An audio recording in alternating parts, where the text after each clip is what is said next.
On the edge of a great battle, a warrior falters, not from fear of death, but from the weight of truth.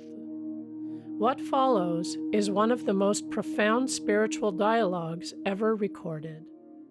This is the Bhagavad Gita, translated by Kashinath Trimbak Talang, presented in full, unabridged, for contemplation. Read by Virginia Neville. Chapter 1. Dhritarashtra said, "What did my people and the Pandavas do, O Sanjaya, when they assembled together on the holy field of Kurukshetra, desirous to do battle?" Sanjaya said, "Seeing the army of the Pandavas drawn up in battle array, the prince Duryodhana approached the preceptor and spoke these words.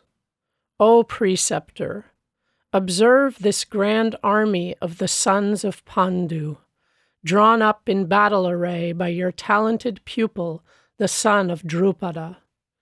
In it are heroes bearing large bows, the equals of Bhima and Arjuna in battle, namely Yuyudhana, Virata, and Drupada, the master of a great car, and Drishtaketu, Kekitana, and the valiant king of Kasi, Purugit and Kuntiboga, and that eminent man Saibya, the heroic Yudamanyu, the valiant Uttamaugas, the son of Subhadra, and the sons of Draupadi, all masters of great cars.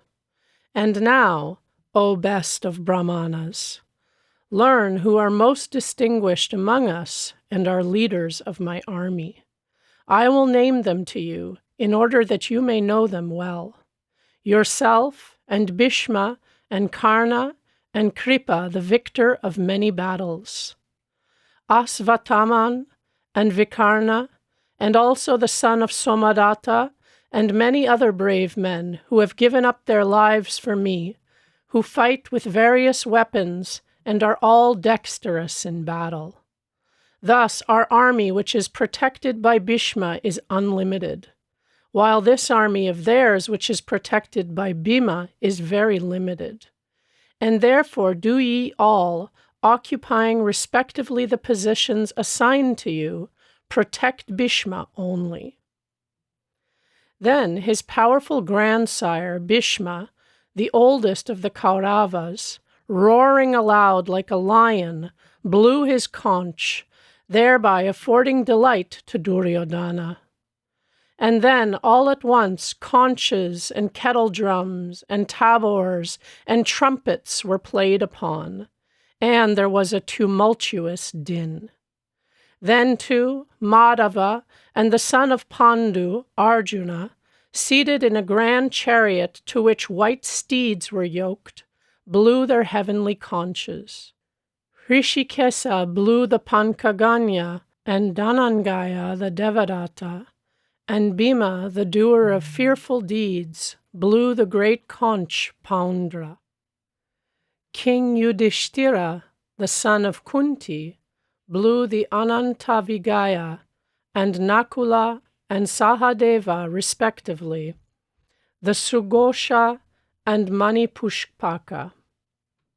And the king of Kasi, too, who has an excellent bow, and Sikandin, the master of a great car, and Dhristadyumna, Virata, and the unconquered Satyaki, and Drupada, and the sons of Draupadi, and the son of Subhadra, of mighty arms, blew conches severally from all sides, O king of the earth. That tumultuous din rent the hearts of all the people of Dhritarashtra's party, causing reverberations throughout heaven and earth. Then, seeing the people of Dhritarashtra's party regularly marshaled, the son of Pandu, whose standard is the ape, raised his bow after the discharge of missiles had commenced, and, O king of the earth, spake these words to Hrishikesa. O undegraded one, station my chariot between the two armies, while I observe those who stand here desirous to engage in battle, and with whom, in the labors of this struggle, I must do battle. I will observe those who are assembled here and who are about to engage in battle, wishing to do service in battle to the evil-minded son of Dhritarashtra. Sanjaya said, thus addressed by Gudakesha, O descendant of Bharata, Hrishikesa stationed that excellent chariot between the two armies, in front of Bhishma and Drona and of all the kings of the earth, and said, O son of Pritha, look at these assembled Kauravas.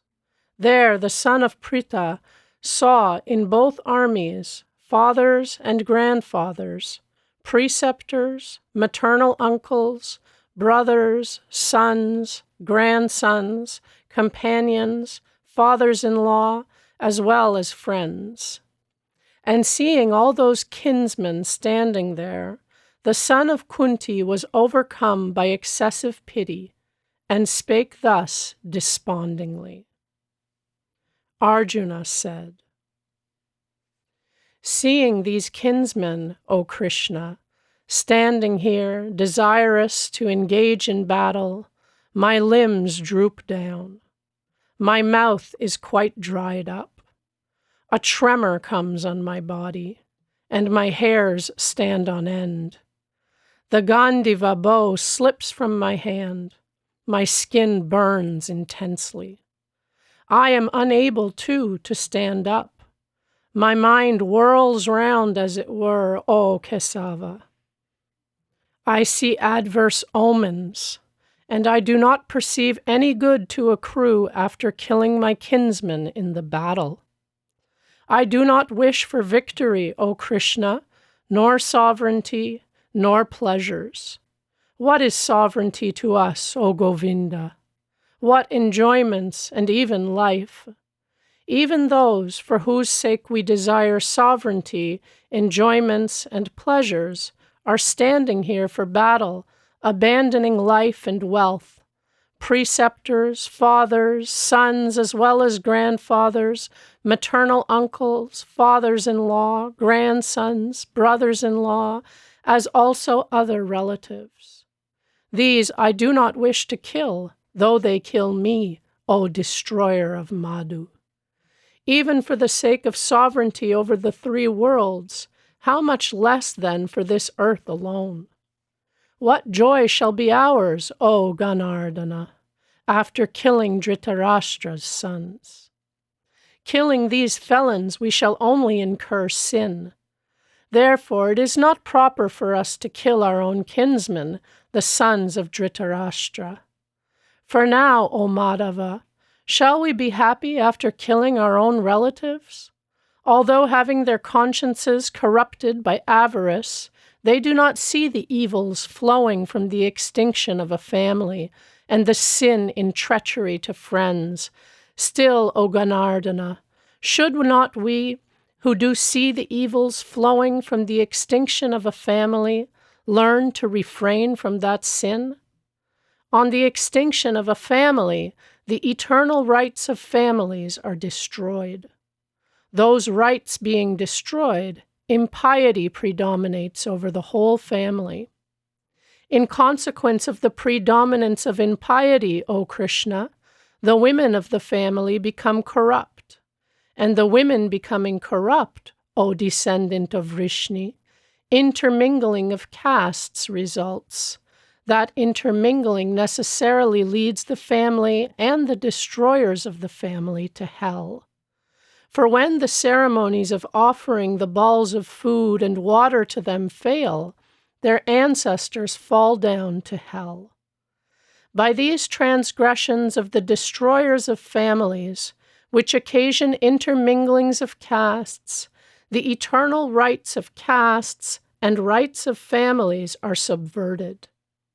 And O Ganardana, We have heard that men whose family rights are subverted must necessarily live in hell.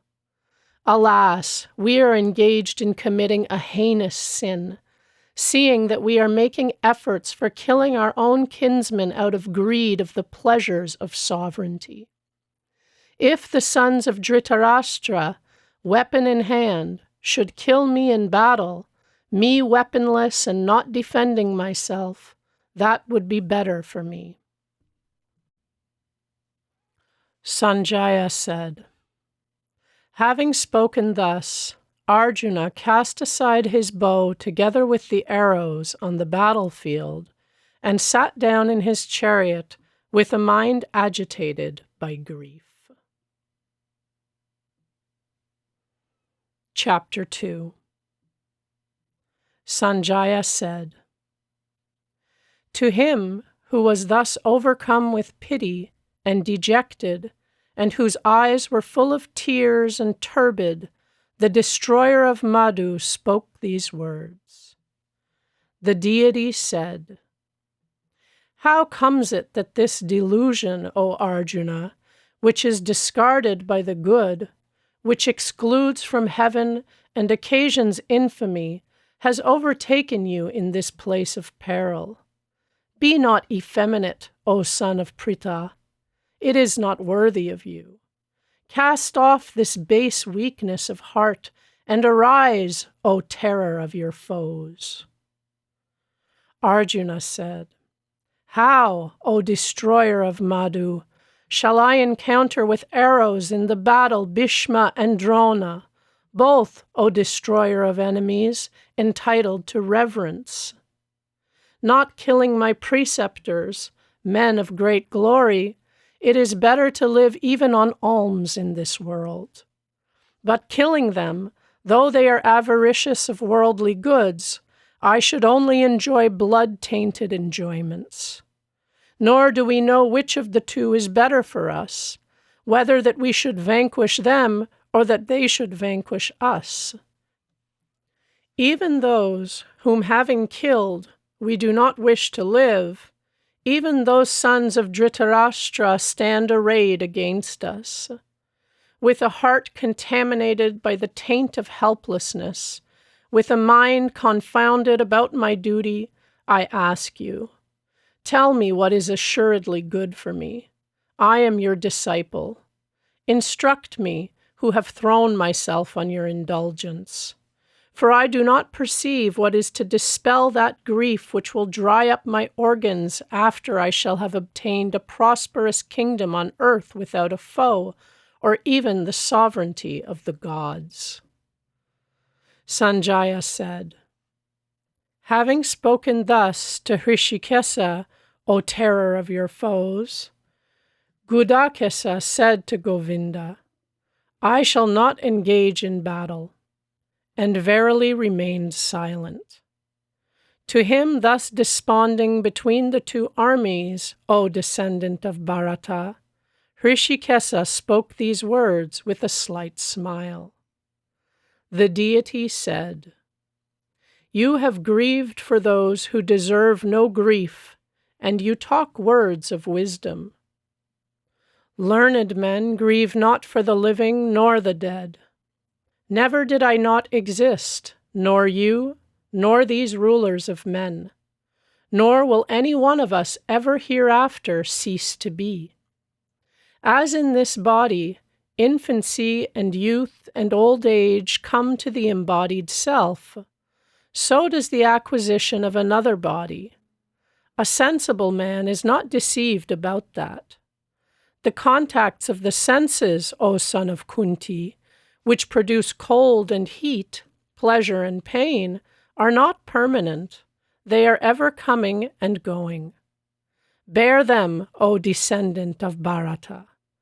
For, O chief of men, that sensible man whom they, pain and pleasure being alike to him, afflict not, he merits immortality. There is no existence for that which is unreal. There is no non-existence for that which is real. and the correct conclusion about both is perceived by those who perceive the truth. Know that to be indestructible which pervades all this. The destruction of that inexhaustible principle none can bring about. These bodies appertaining to the embodied self which is eternal, indestructible, and indefinable are said to be perishable. Therefore, do engage in battle, O descendant of Bharata. He who thinks it to be the killer and he who thinks it to be killed both know nothing. It kills not, is not killed. It is not born, nor does it ever die, nor, having existed, does it exist no more. Unborn, everlasting, unchangeable, and primeval, it is not killed when the body is killed. O son of Pritha, how can that man who knows it thus to be indestructible, everlasting, unborn, and inexhaustible, how and whom can he kill? Whom can he cause to be killed? As a man, casting off old clothes, puts on others and new ones, so the embodied self casting off old bodies goes to others and new ones. Weapons do not divide it into pieces. Fire does not burn it. Waters do not moisten it. The wind does not dry it up. It is not divisible. It is not combustible. It is not to be moistened. It is not to be dried up. It is everlasting, all-pervading, stable, firm, and eternal.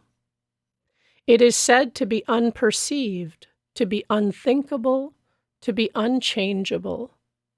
Therefore, knowing it to be such, you ought not to grieve. But even if you think that it is constantly born and constantly dies, still, O you of mighty arms, you ought not to grieve thus. For to one that is born, death is certain, and to one that dies, birth is certain. Therefore, about this unavoidable thing, you ought not to grieve. The source of things, O descendant of Bharata, is unperceived. Their middle state is perceived, and their end again is unperceived. What occasion is there for any lamentation regarding them? One looks upon it as a wonder, another similarly speaks of it as a wonder. Another, too, hears of it as a wonder. And even after having heard of it, no one does really know it. This embodied self, O descendant of Bharata, within everyone's body is ever indestructible. Therefore, you ought not to grieve for any being. Having regard to your own duty also, you ought not to falter, for there is nothing better for a kshatriya than a righteous battle. Happy those kshatriyas, O son of Pritha, who can find such a battle to fight, come of itself, an open door to heaven. But if you will not fight this righteous battle, then you will have abandoned your own duty and your fame, and you will incur sin. All beings, too, will tell of your everlasting infamy. And to one who has been honored, infamy is a greater evil than death. Warriors who are masters of great cars will think that you abstained from the battle through fear, and having been highly thought of by them, you will fall down to littleness. Your enemies, too, decrying your power, will speak much about you that should not be spoken. And what, indeed, more lamentable than that? Killed, you will obtain heaven. Victorious, you will enjoy the earth. Therefore, arise, O son of Kunti. Resolve to engage in battle, looking alike on pleasure and pain, on gain and loss, on victory and defeat, then prepare for battle, and thus you will not incur sin. The knowledge here declared to you is that relating to the Sankhya. Now hear that relating to the Yoga. Possessed of this knowledge, O son of Pritha, you will cast off the bonds of action. In this path to final emancipation, nothing that is commenced becomes abortive. No obstacles exist, and even a little of this form of piety protects one from great danger. There is here, O descendant of Kuru, but one state of mind consisting in firm understanding. But the states of mind of those who have no firm understanding are many-branched and endless. The state of mind consisting in firm understanding regarding steady contemplation does not belong to those, O son of Pritha, who are strongly attached to worldly pleasures and power, and whose minds are drawn away by that flowery talk which is full of ordinances of specific acts for the attainment of those pleasures and that power, and which promises birth as the fruit of acts. That flowery talk which those unwise ones utter, who are enamored of Vedic words, who say that there is nothing else, who are full of desires, and whose goal is heaven. The Vedas merely relate to the effect of the three qualities. Do you, O Arjuna, rise above those effects of the three qualities, and be free from the pairs of opposites. Always preserve courage, be free from anxiety for new acquisitions or protection of old acquisitions, and be self-controlled. To the instructed Brahmana, there is in all the Vedas as much utility as in a reservoir of water into which waters flow from all sides. Your business is with action alone, not by any means with fruit. Let not the fruit of action be your motive to action. Let not your attachment be fixed on inaction. Having recourse to devotion, O Dhananjaya, perform actions, casting off all attachment, and being equable in success or ill success. Such equability is called devotion.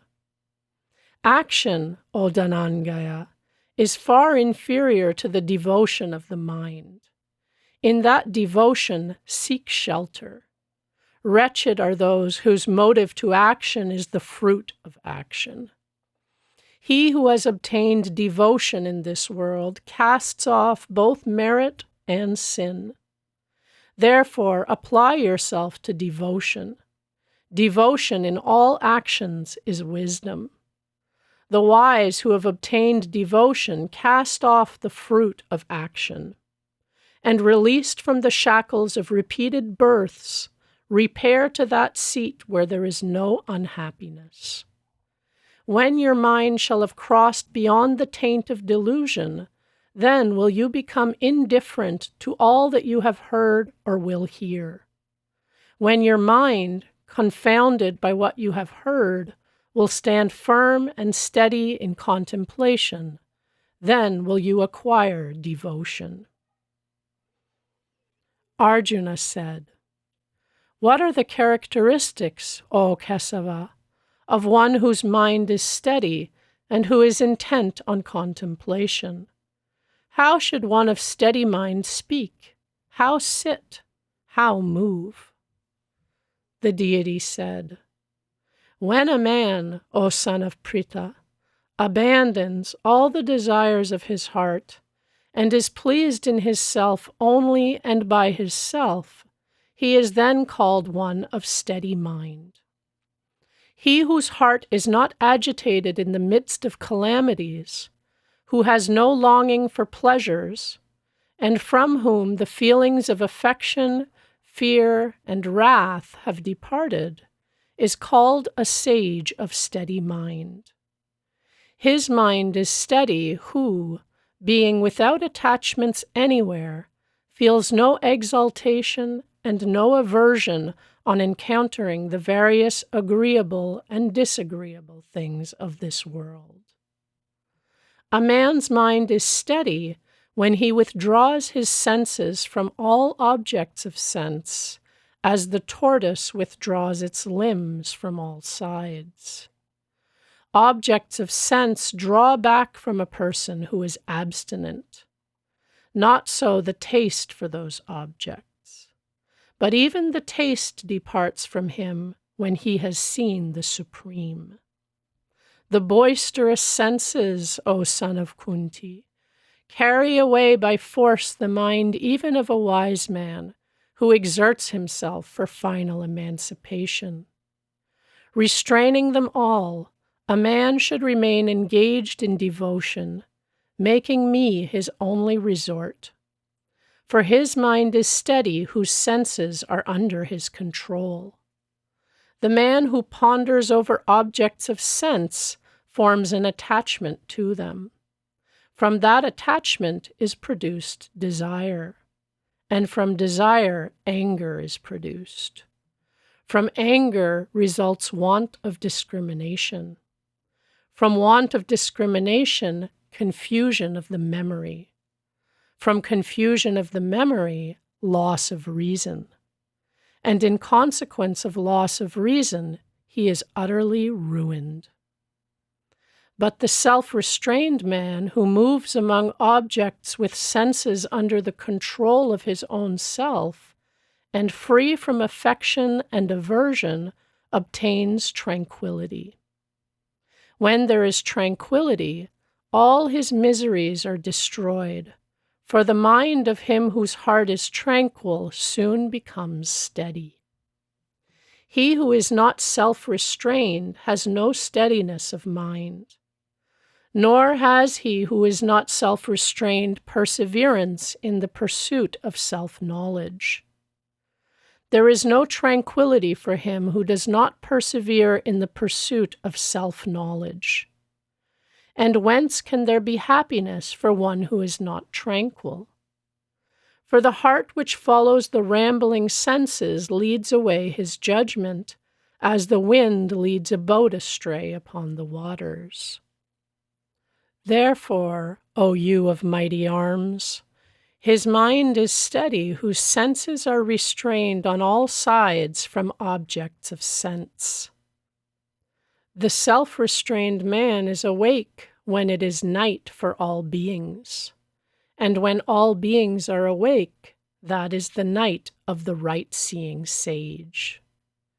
He into whom all objects of desire enter as waters enter the ocean, which, though replenished, still keeps its position unmoved, he only obtains tranquility. Not he who desires those objects of desire. The man who, casting off all desires, lives free from attachments, who is free from egoism, and from the feeling that this or that is mine, obtains tranquility. This, O son of Pritha, is the Brahmic state. Attaining to this, one is never deluded. And remaining in it in one's last moments, one attains Brahma Nirvana, the Brahmic bliss. Chapter 3. Arjuna said, If, O Ganardana, devotion is deemed by you to be superior to action, then why, O Kesava, do you prompt me to this fearful action? You seem, indeed, to confuse my mind by equivocal words. Therefore, declare one thing determinately, by which I may attain the highest good.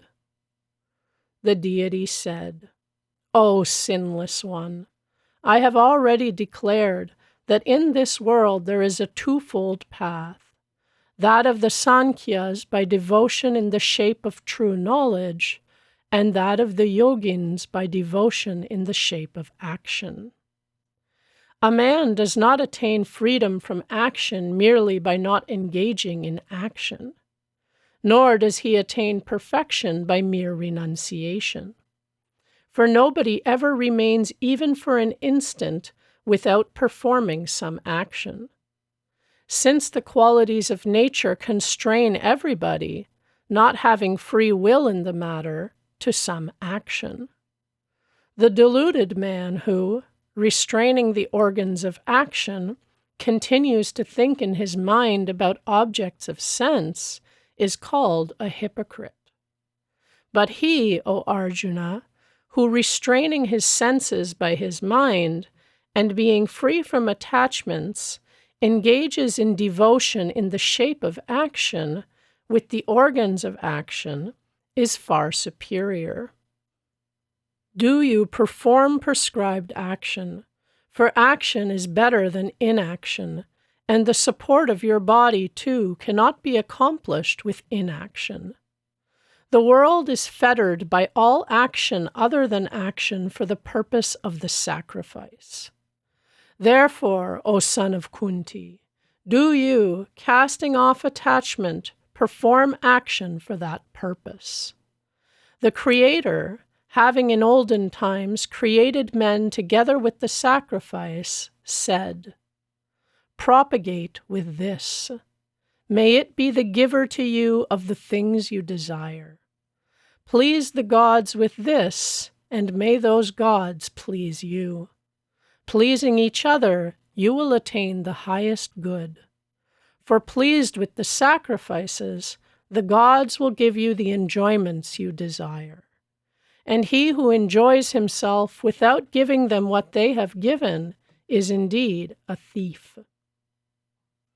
The good, who eat the leavings of a sacrifice, are released from all sins. But the unrighteous ones, who prepare food for themselves only, incur sin. From food are born all creatures. From rain is the production of food. Rain is produced by sacrifices. Sacrifices are the result of action. Know that action has its source in the Vedas. The Vedas come from the indestructible. Therefore, the all-comprehending Vedas are always concerned with sacrifices. He who in this world does not turn round the wheel revolving thus is of sinful life, indulging his senses, and, O son of Pritha, he lives in vain.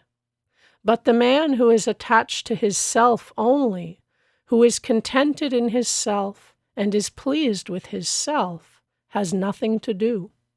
He has no interest at all in what is done, and none whatever in what is not done in this world. Nor is any interest of his dependent on any being. Therefore, always perform action which must be performed without attachment. For a man, performing action without attachment attains the supreme. By action alone did Ganaka and the rest work for perfection.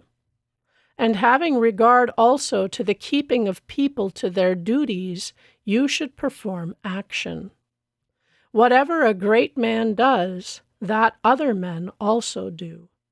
And people follow whatever he receives as authority. There is nothing, O son of Pritha, for me to do in all the three worlds, nothing to acquire which has not been acquired. Still I do engage in action.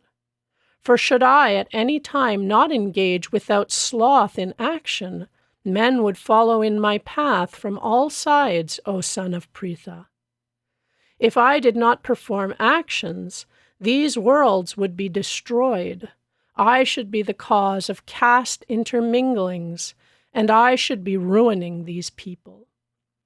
As the ignorant act, O descendant of Bharata, with attachment to action, so should a wise man act without attachment, wishing to keep the people to their duties. A wise man should not shake the convictions of the ignorant who are attached to action, but acting with devotion himself should make them apply themselves to all action. He whose mind is deluded by egoism thinks himself the doer of the actions, which, in every way, are done by the qualities of nature. But he, O you mighty of arms, who knows the truth about the difference from qualities and the difference from actions, forms no attachments, believing that qualities deal with qualities. But those who are deluded by the qualities of nature form attachments to the actions of the qualities. A man of perfect knowledge should not shake these men of imperfect knowledge in their convictions. Dedicating all actions to me with a mind knowing the relation of the supreme and individual self, engage in battle without desire, without any feeling that this or that is mine, and without any mental trouble. Even those men who always act on this opinion of mine, full of faith and without carping, are released from all actions. But those who carp at my opinion and do not act upon it, know them to be devoid of discrimination, deluded as regards all knowledge, and ruined. Even a man of knowledge acts consonantly to his own nature. All beings follow nature. What will restraint effect? Every sense has its affections and aversions towards its objects fixed. One should not become subject to them, for they are one's opponents. One's own duty, though defective, is better than another's duty well performed. Death in performing one's own duty is preferable. The performance of the duty of others is dangerous. Arjuna said, "But by whom, O descendant of Vrishni, is man impelled, even though unwilling, and, as it were, constrained by force to commit sin?" The deity said, "It is desire, it is wrath, born from the quality of passion. It is very ravenous, very sinful. Know that that is the foe in this world.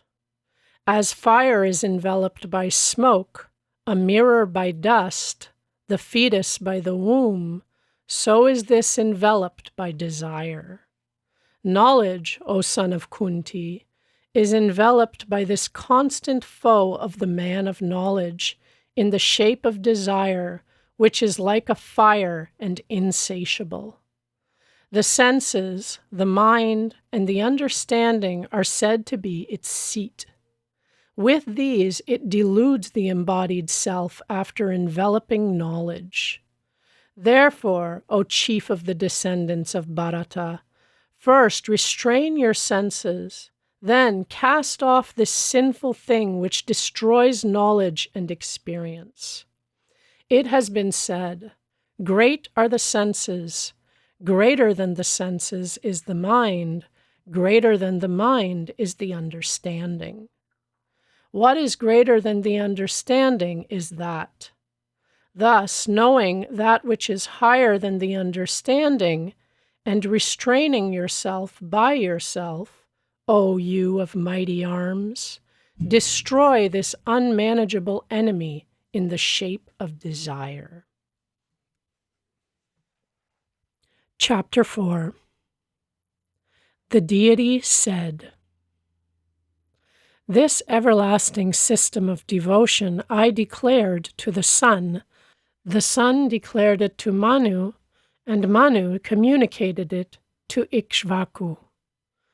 Coming thus by steps, it became known to royal sages. But, O terror of your foes, that devotion was lost to the world by long lapse of time. That same primeval devotion I have declared to you today, seeing that you are my devotee and friend, for it is the highest mystery." Arjuna said, "Later is your birth, the birth of the sun is prior. How then shall I understand that you declared this first?"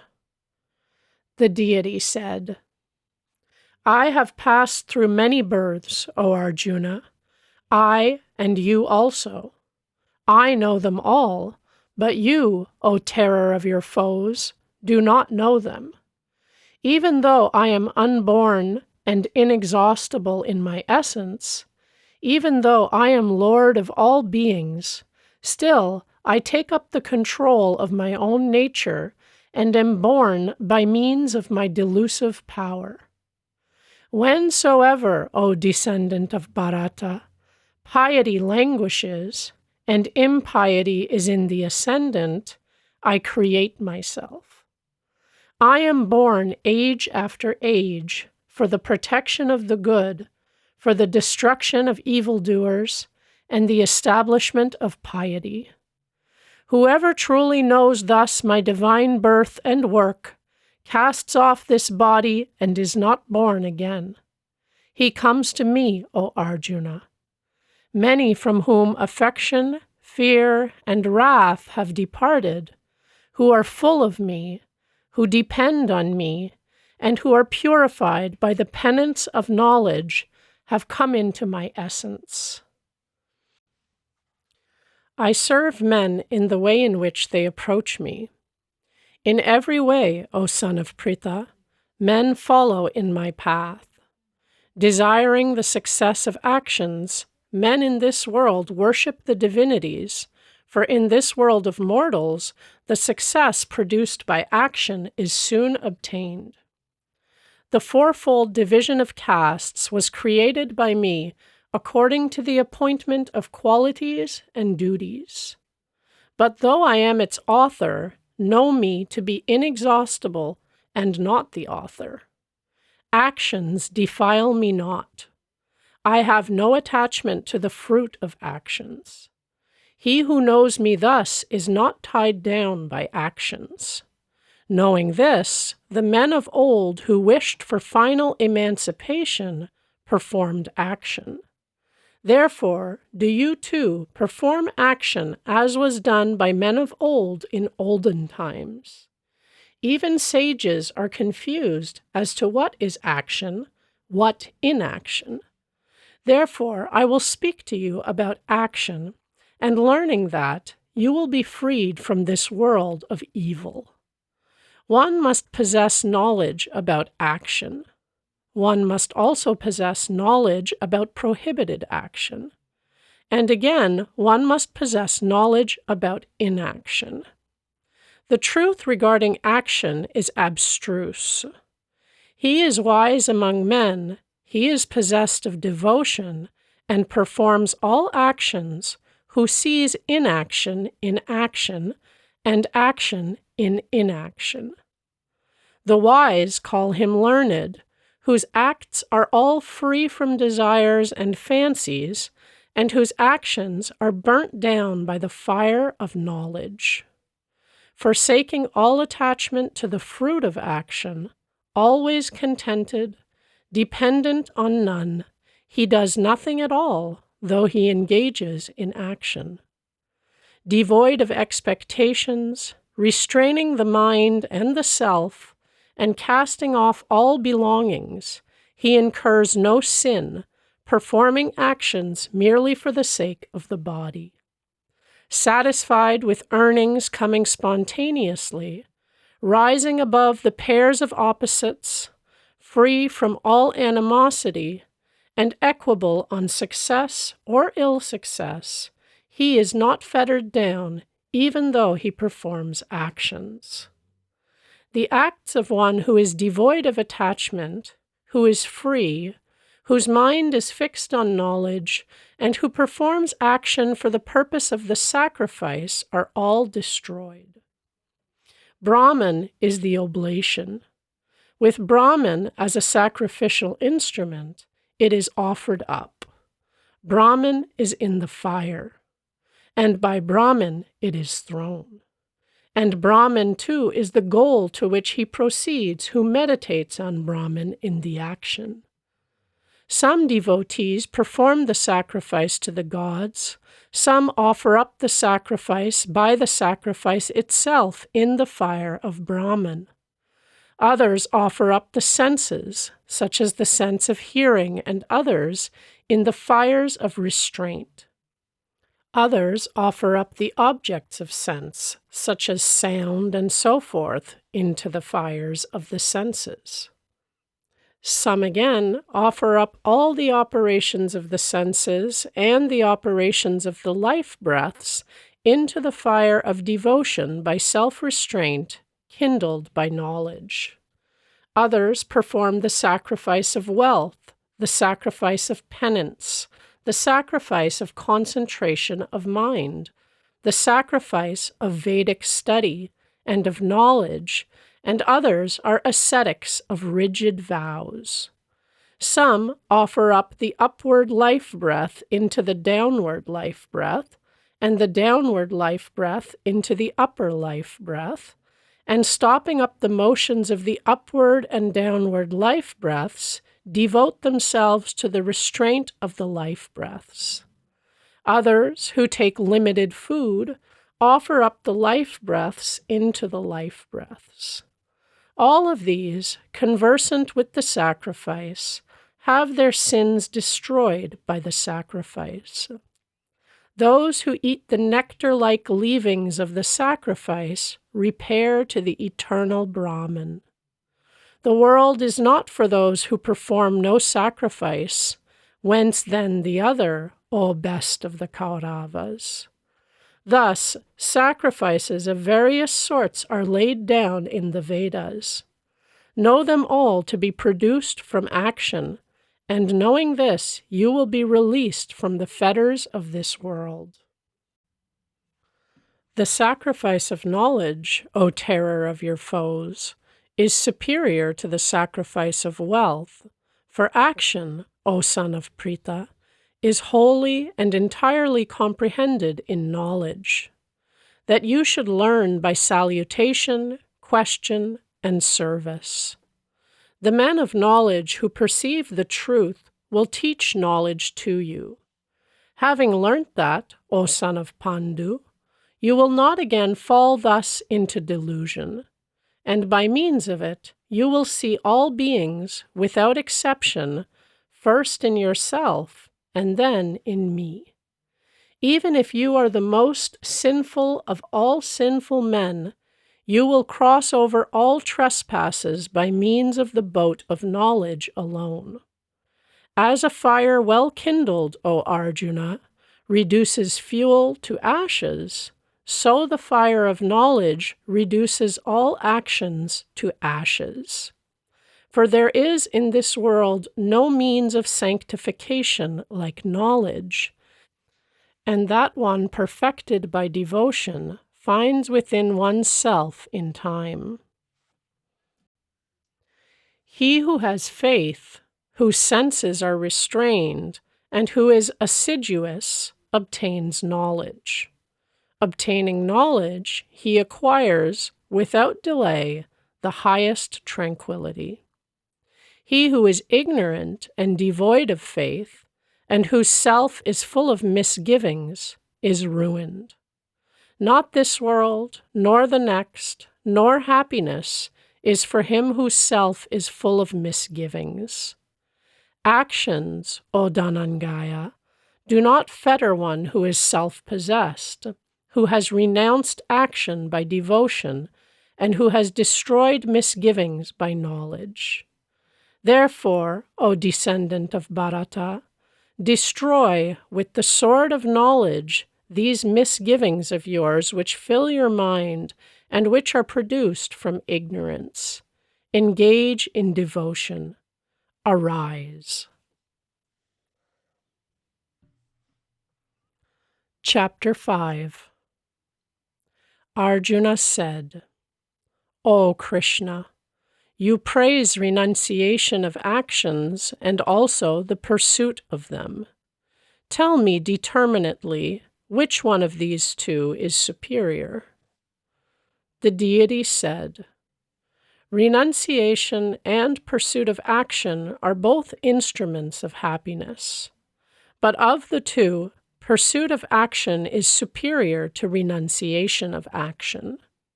He should be understood to be always an ascetic who has no aversion and no desire.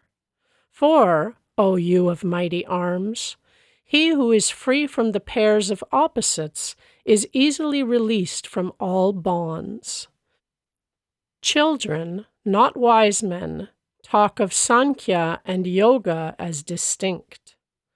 One who pursues either well obtains the fruit of both. The seat which the Sankhyas obtain is reached by the Yogas also. He sees truly who sees the Sankhya and Yoga as one. Renunciation, O you of mighty arms, is difficult to reach without devotion.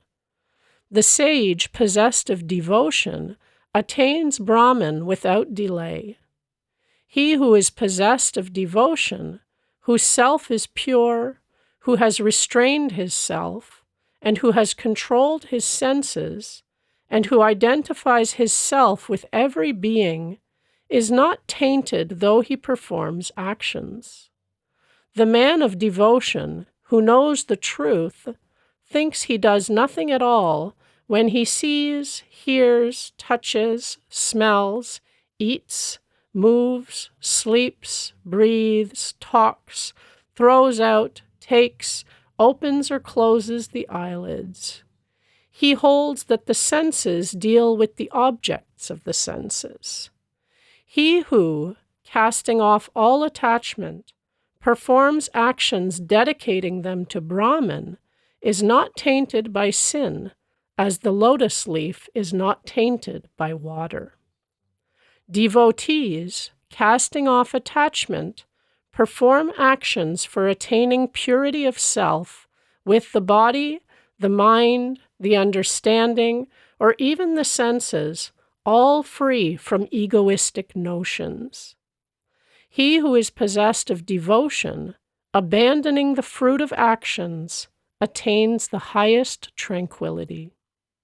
He who is without devotion and attached to the fruit of action is tied down by reason of his acting in consequence of some desire.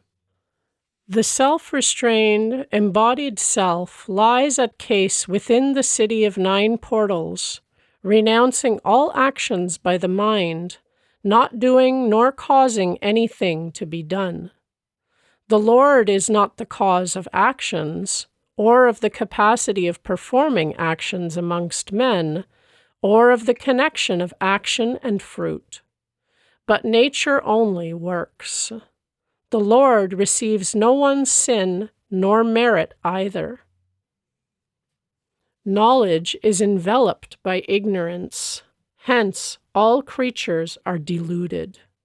But to those who have destroyed that ignorance by knowledge of the self, such knowledge, like the sun, shows forth that supreme principle. And those whose mind is centered on it, whose very self it is, who are thoroughly devoted to it, and whose final goal it is, go never to return, having their sins destroyed by knowledge.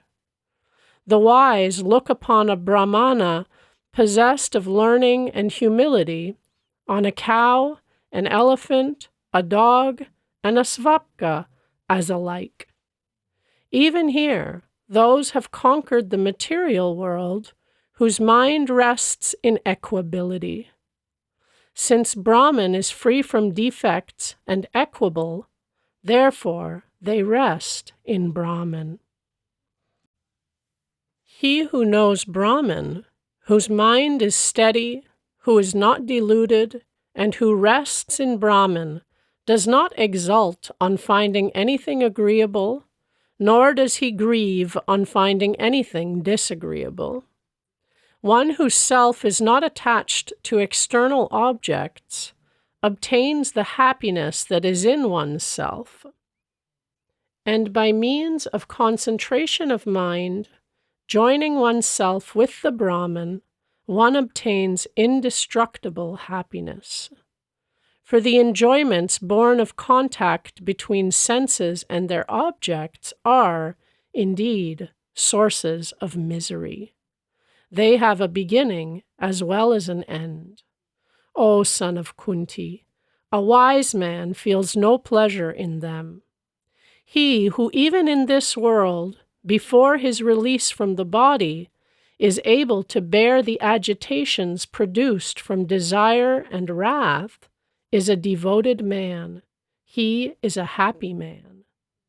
The devotee whose happiness is within himself, whose recreation is within himself, and whose light of knowledge also is within himself, becoming one with the Brahman, obtain the Brahmic bliss.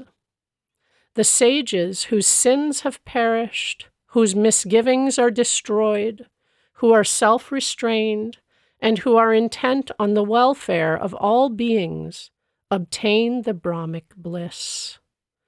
To the ascetics, who are free from desire and wrath, and whose minds are restrained, and who have knowledge of the self, the Brahmic bliss is on both sides of death.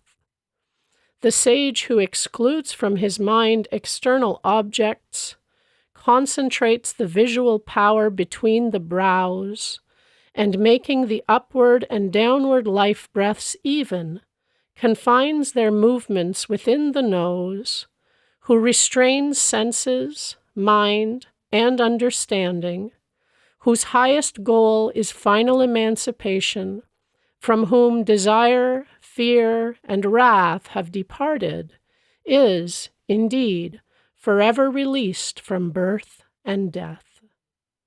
He, knowing me to be the enjoyer of all sacrifices and penances, the great Lord of all worlds, and the friend of all beings, attains tranquility.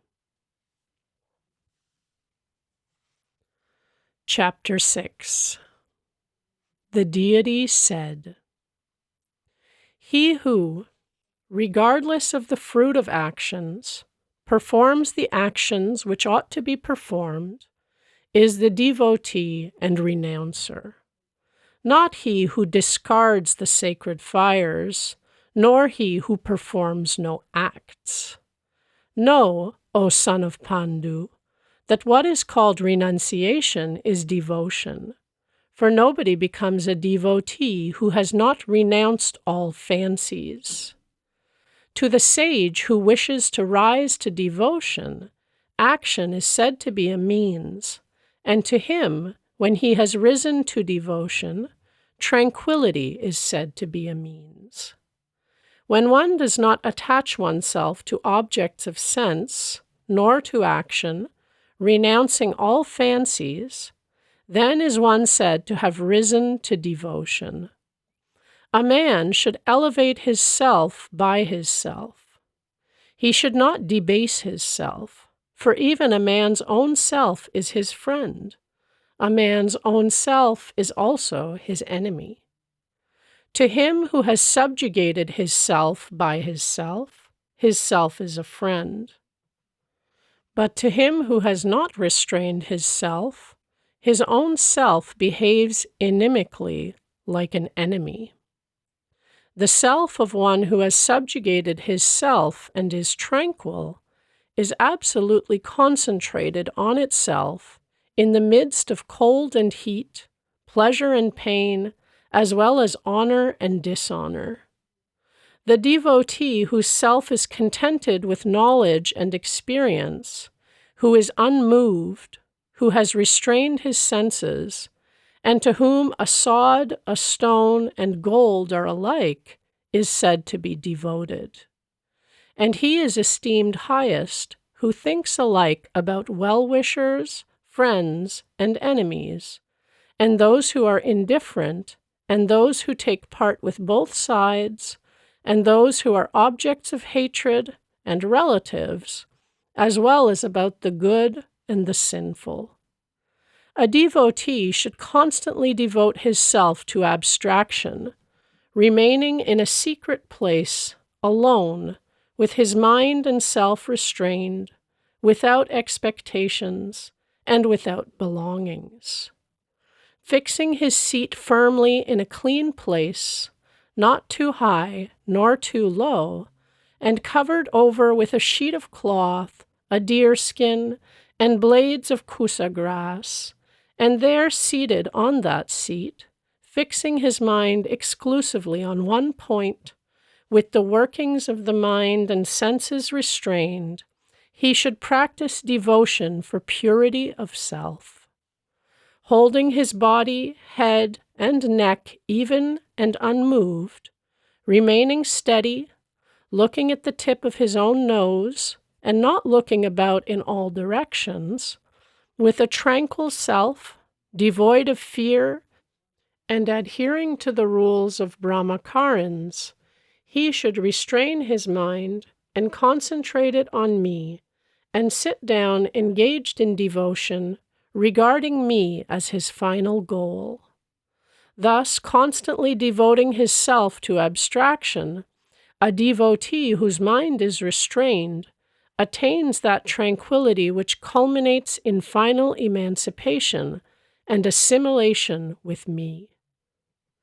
Devotion is not his, O Arjuna, who eats too much, nor his who eats not at all, not his who is addicted to too much sleep, nor his who is ever awake. That devotion which destroys all misery is his who takes due food and exercise, who toils duly in all works, and who sleeps and awakes in due time.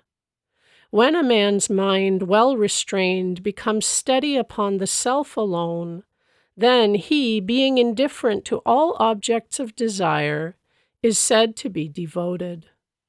As a light standing in a windless place flickers not, that is declared to be the parallel for a devotee, whose mind is restrained, and who devotes his self to abstraction. That mental condition, in which the mind restrained by practice of abstraction ceases to work, in which, too, one seeing the self by the self is pleased in the self, in which one experiences that infinite happiness which transcends the senses and which can be grasped by the understanding only, and adhering to which one never swerves from the truth, acquiring which one thinks no other acquisition higher than it, and adhering to which one is not shaken off even by great misery.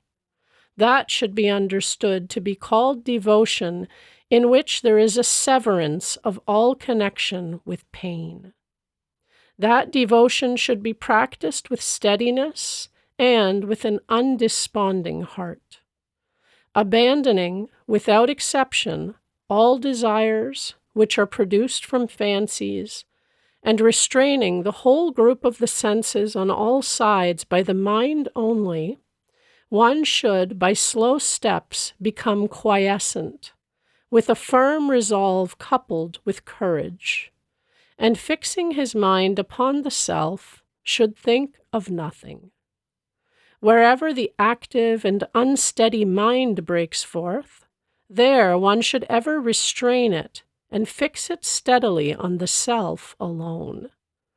The highest happiness comes to such a devotee, whose mind is fully tranquil, in whom the quality of passion has been suppressed, who is free from sin, and who is become one with Brahman.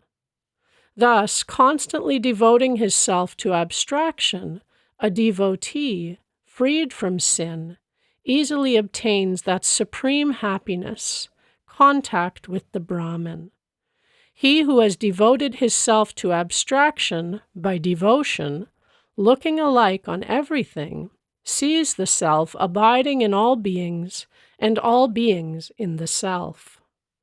To him who sees me in everything, and everything in me, I am never lost, and he is not lost to me.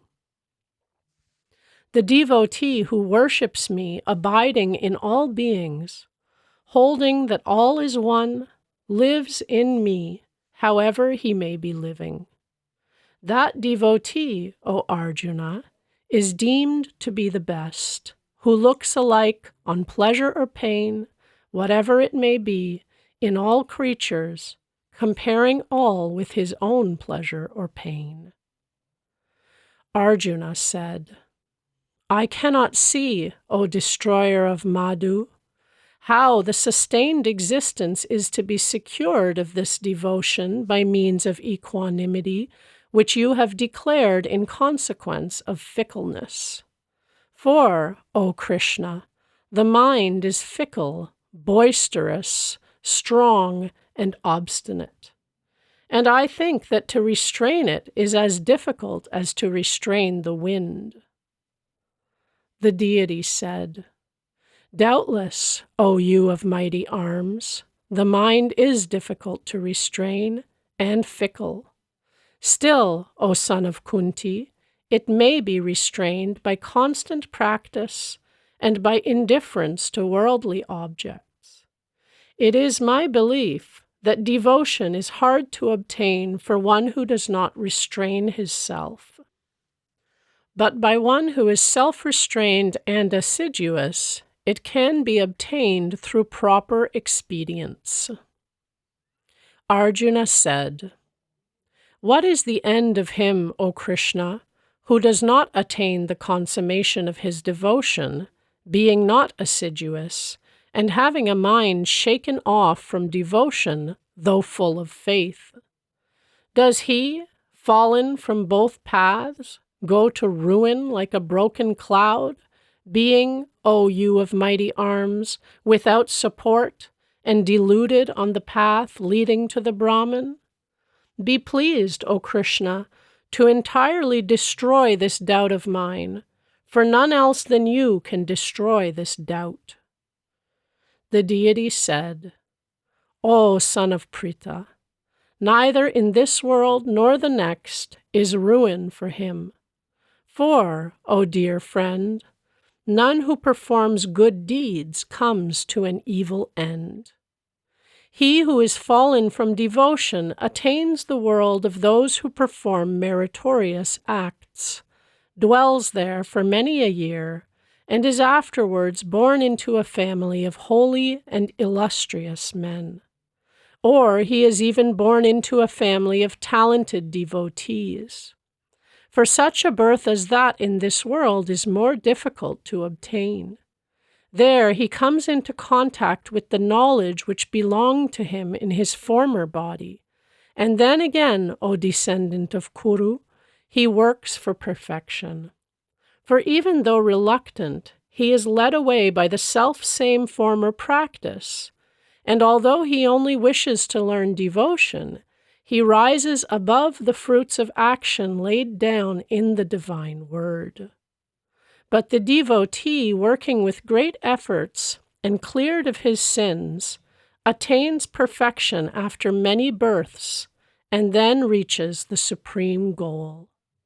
The devotee is esteemed higher than the performers of penances, higher even than the men of knowledge, and the devotee is higher than the men of action. Therefore, O Arjuna, become a devotee. And even among all devotees, he who, being full of faith, worships me, with his inmost self intent on me, is esteemed by me to be the most devoted. Chapter 7. Jnana Vijnana Yoga, Knowledge of the Absolute. The deity said, O son of Pritha, now hear how you can without doubt know me fully, fixing your mind on me and resting in me and practicing devotion. I will now tell you exhaustively about knowledge together with experience. That being known, there is nothing further left in this world to know. Among thousands of men, only some work for perfection. And even of those who have reached perfection and who are assiduous, only some know me truly. Earth, water, fire, air, space, mind, understanding, and egoism, thus is my nature divided eightfold. But this is a lower form of my nature.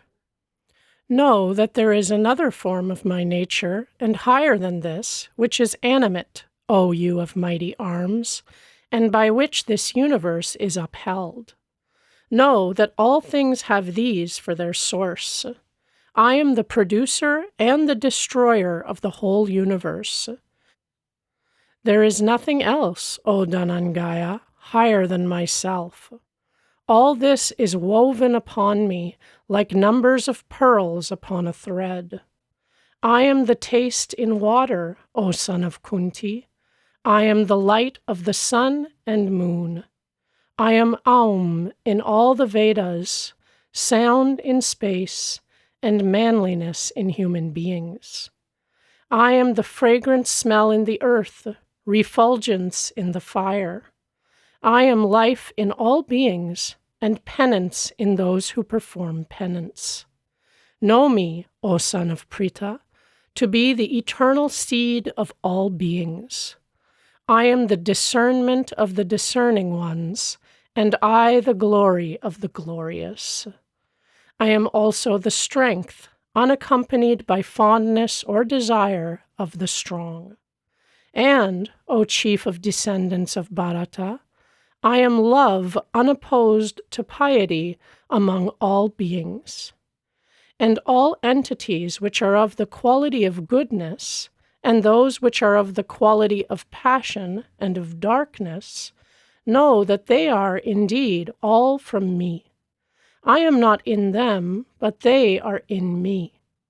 The whole universe deluded by these three states of mind, developed from the qualities, does not know me, who am beyond them and inexhaustible.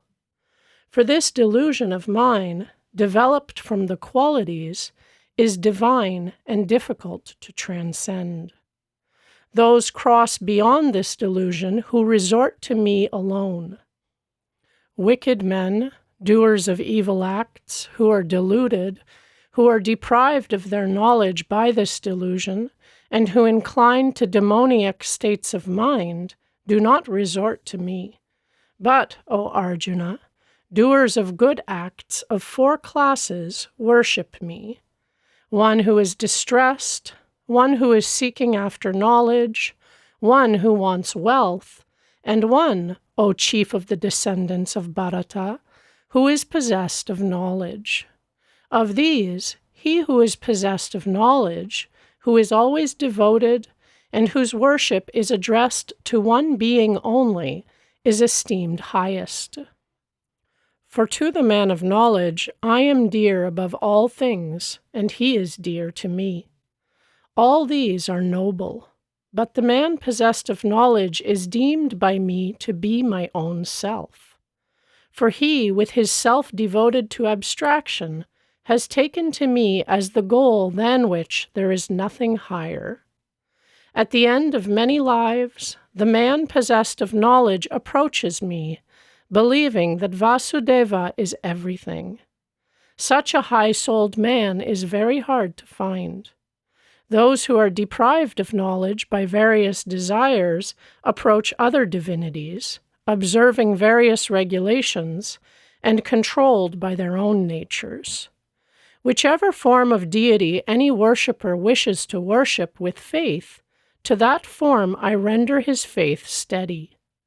Possessed of that faith, he seeks to propitiate the deity in that form, and obtains from it those beneficial things which he desires, though they are really given by me. But the fruit thus obtained by them, who have little judgment, is perishable. Those who worship the divinities go to the divinities, and my worshippers, too, go to me.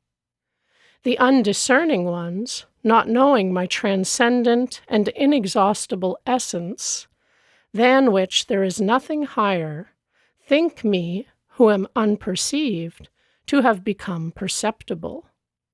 Surrounded by the delusion of my mystic power, I am not manifest to all. This deluded world knows not me unborn and inexhaustible. I know, O Arjuna, the things which have been, those which are, and those which are to be. But me nobody knows. All beings, O terror of your foes, are deluded at the time of birth by the delusion, O descendant of Bharata, caused by the pairs of opposites arising from desire and aversion. But the men of meritorious actions, whose sins have terminated, worship me, being released from the delusion caused by the pairs of opposites, and being firm in their beliefs. Those who, resting on me, work for release from old age and death, know the Brahman, the whole Adhyatma, and all action. And those who know me with the Adibhuta, the Adidaiva, and the Adiyagna, have minds devoted to abstraction, know me at the time of departure from this world. Chapter 8. Akshara Brahma Yoga. Yoga of the Imperishable Brahman. Arjuna said, "What is Brahman? What the Adhyatma? And what, O best of beings, is action? And what is called the Adibhuta? And who is the Adiyagna? And how in this body, O destroyer of Madhu? And how, too, are you to be known at the time of departure from this world by those who restrain their selves?" The deity said, "The Brahman is the supreme, the indestructible. Its manifestation as an individual self is called the Adhyatma. The offering of an oblation to any divinity, which is the cause of the production and development of all things, is named action. The Adibhuta is all perishable things. The Adidaivata is the primal being. And the Adiyagna, O best of embodied beings, is I myself in this body. And he who leaves this body and departs from this world, remembering me in his last moments, comes into my essence. There is no doubt of that. Also, whichever form of deity he remembers when he finally leaves this body, to that he goes, O son of Kunti, having been used to ponder on it. Therefore, at all times remember me and engage in battle. Fixing your mind and understanding on me, you will come to me, there is no doubt. He who thinks of the supreme divine being, O son of Pritha, with a mind not running to other objects, and possessed of abstraction in the shape of continuous meditation about the Supreme, goes to him.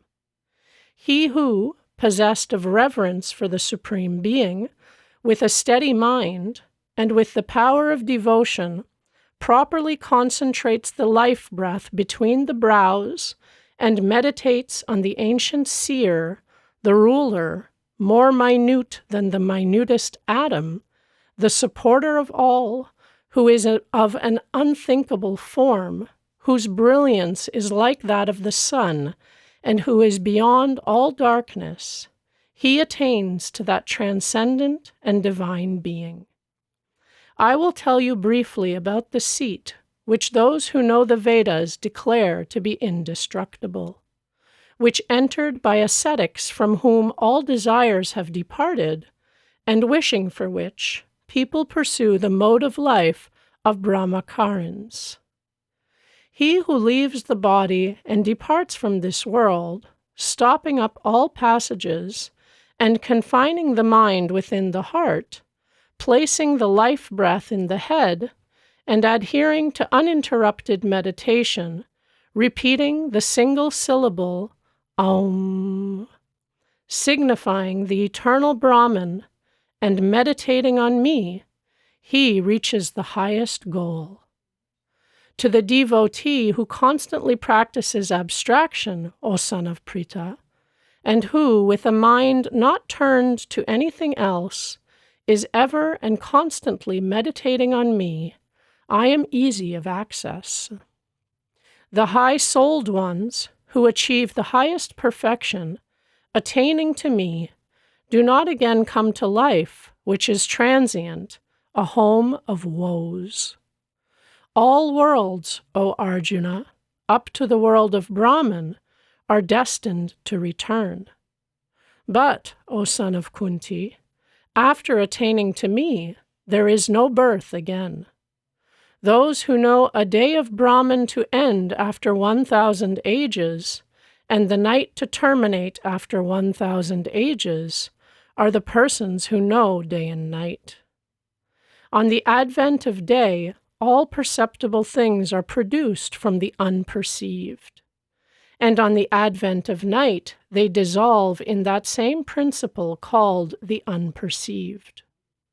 This same assemblage of entities, being produced again and again, dissolves on the advent of night, and, O son of Pritha, issues forth on the advent of day, without a will of its own.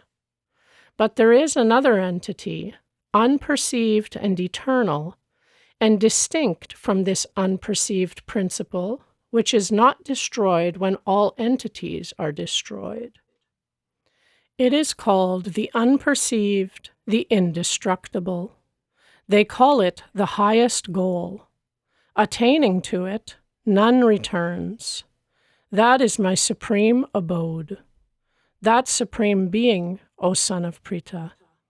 He in whom all these entities dwell, and by whom all this is permeated, is to be attained by reverence not directed to another.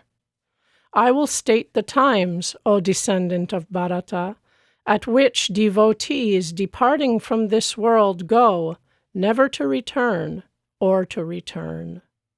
The fire, the flame, the day, the bright fortnight, the 6 months of the northern solstice, departing from the world in these, those who know the Brahman go to the Brahman.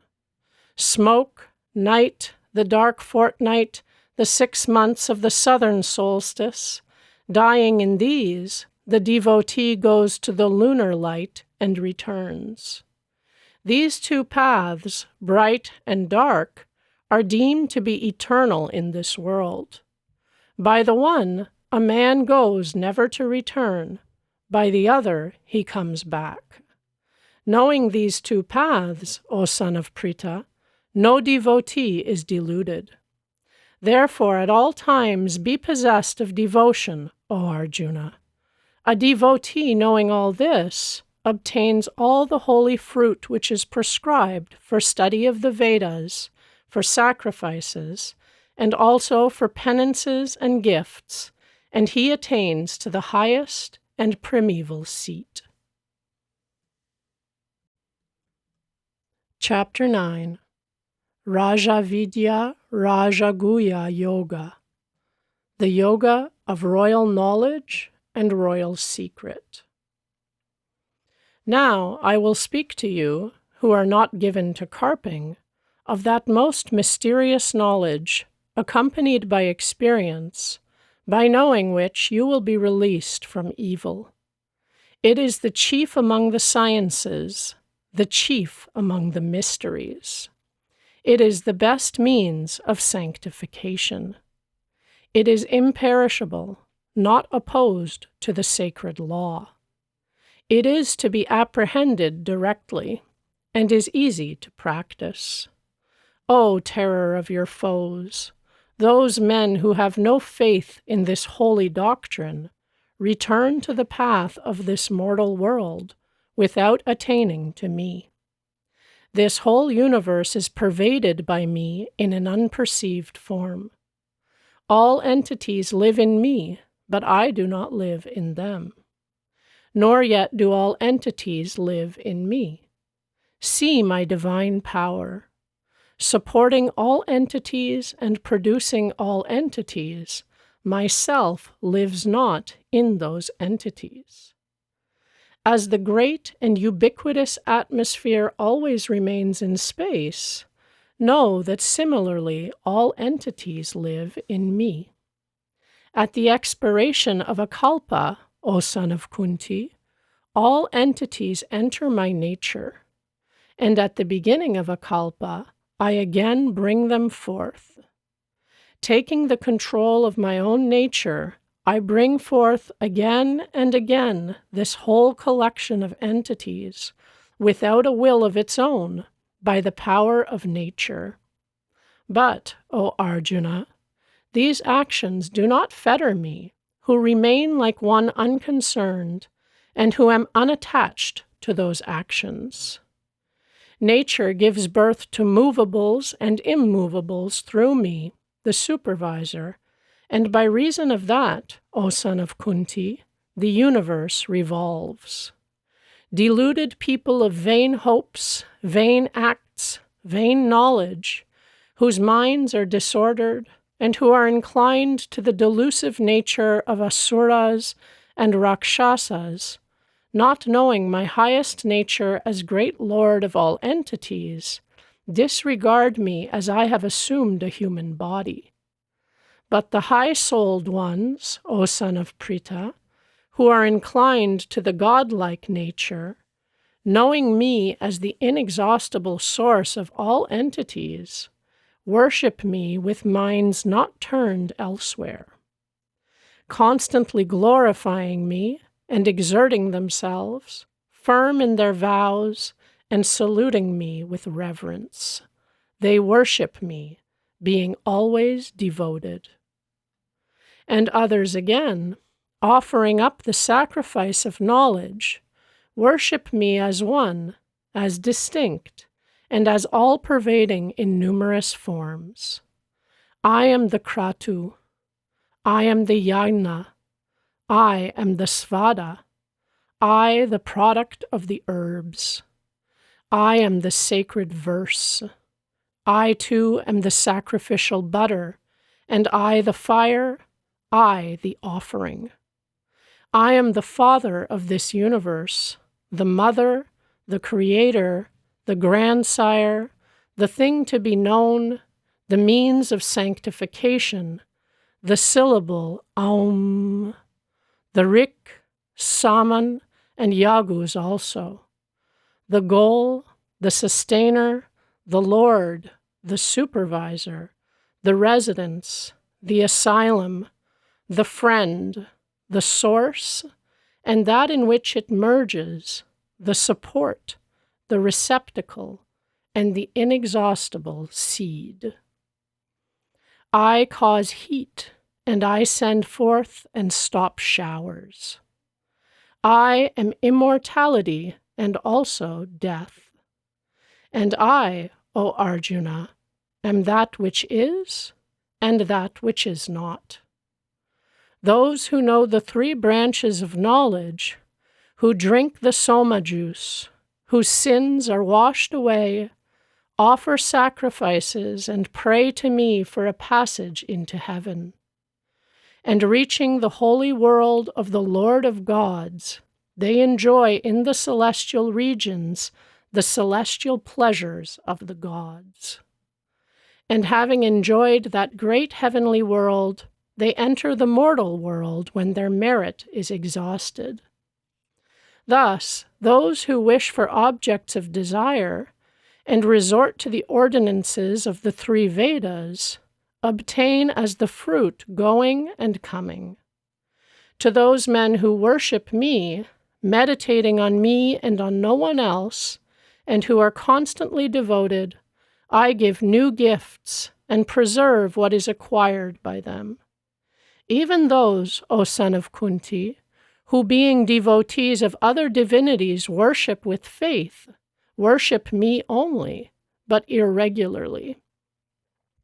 For I am the enjoyer as well as the Lord of all sacrifices. But they know me not truly, therefore do they fall. Those who make vows to the gods go to the gods. Those who make vows to the mains go to the mains. Those who worship the Bhutas go to the Bhutas. And those likewise who worship me go to me. Whoever with devotion offers me leaf, flower, fruit, water, that, presented with devotion, I accept from him whose self is pure. Whatever you do, O son of Kunti, whatever you eat, whatever sacrifice you make, whatever you give, whatever penance you perform, do that as offered to me. Thus will you be released from the bonds of action, the fruits of which are agreeable or disagreeable. And with yourself possessed of this devotion, this renunciation, you will be released from the bonds of action and will come to me. I am alike to all beings. To me none is hateful, none dear. But those who worship me with devotion dwell in me, and I too in them. Even if a very ill-conducted man worships me, not worshipping anyone else, he must certainly be deemed to be good, for he has well resolved. He soon becomes devout of heart and obtains lasting tranquility. You may affirm, O son of Kunti, that my devotee is never ruined. For, O son of Prita, even those who are of sinful birth, women, Vaisyas, and Sudras likewise, resorting to me, attain the supreme goal. What then need be said of holy Brahmanas and royal saints who are my devotees? Coming to this transient, unhappy world, worship me. Place your mind on me. Become my devotee, my worshipper. Reverence me, and thus making me your highest goal and devoting yourself to abstraction, you will certainly come to me. Chapter 10. Vibhuti Yoga, the Yoga of Divine Glories. Yet again, O you of mighty arms, listen to my excellent words, which, out of a wish for your welfare, I speak to you who are delighted with them. Not the multitudes of gods, nor the great sages know my source, for I am in every way the origin of the gods and great sages. Of all mortals, he who knows me to be unborn, without beginning, the great Lord of the world, being free from delusion, is released from all sins.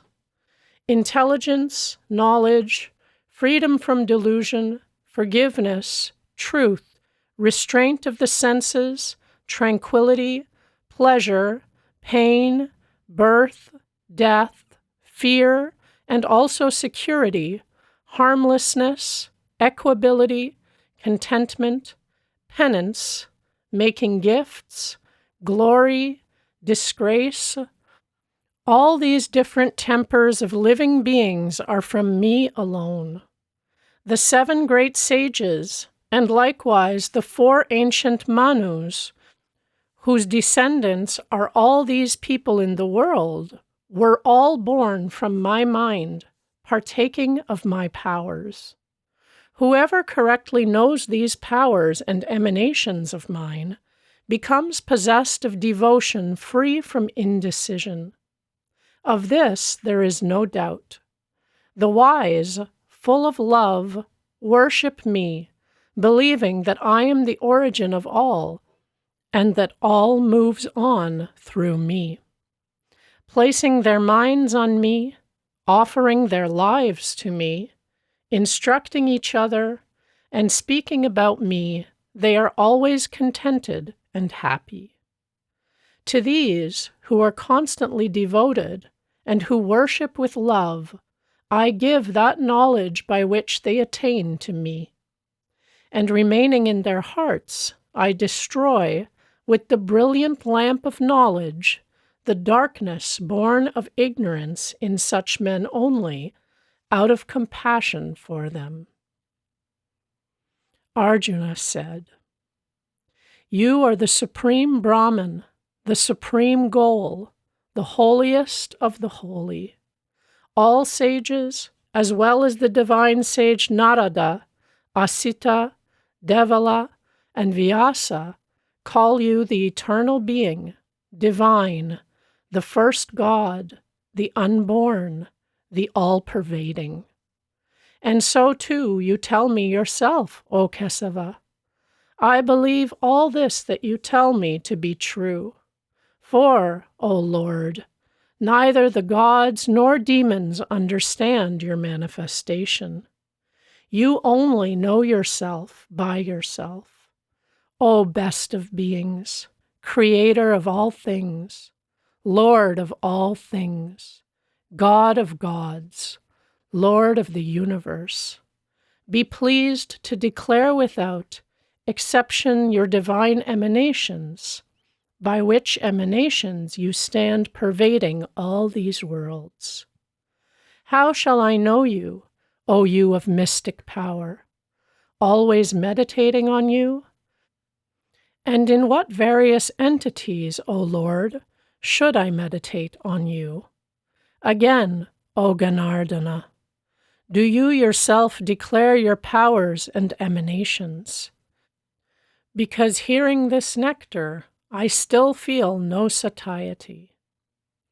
The deity said, "Well then, O best of Kauravas, I will state to you my own divine emanations, but only the chief ones, for there is no end to the extent of my emanations. I am the Self, O Gudakesa, seated in the hearts of all beings. I am the beginning and the middle and the end also of all beings. I am Vishnu among the Adityas, the beaming sun among the shining bodies. I am Mariki among the Maruts, and the moon among the lunar mansions. Among the Vedas, I am the Samaveda. I am Indra among the gods, and I am mind among the senses. I am consciousness in living beings, and I am Sankara among the Rudras, the Lord of wealth among Yakshas and Rakshasas. And I am fire among the Vasus, and Meru among the high-topped mountains. And know me, O Arjuna, to be Brihaspati, the chief among domestic priests. I am Skanda among generals. I am the ocean among reservoirs of water. I am Brigu among the great sages. I am the single syllable Om among words.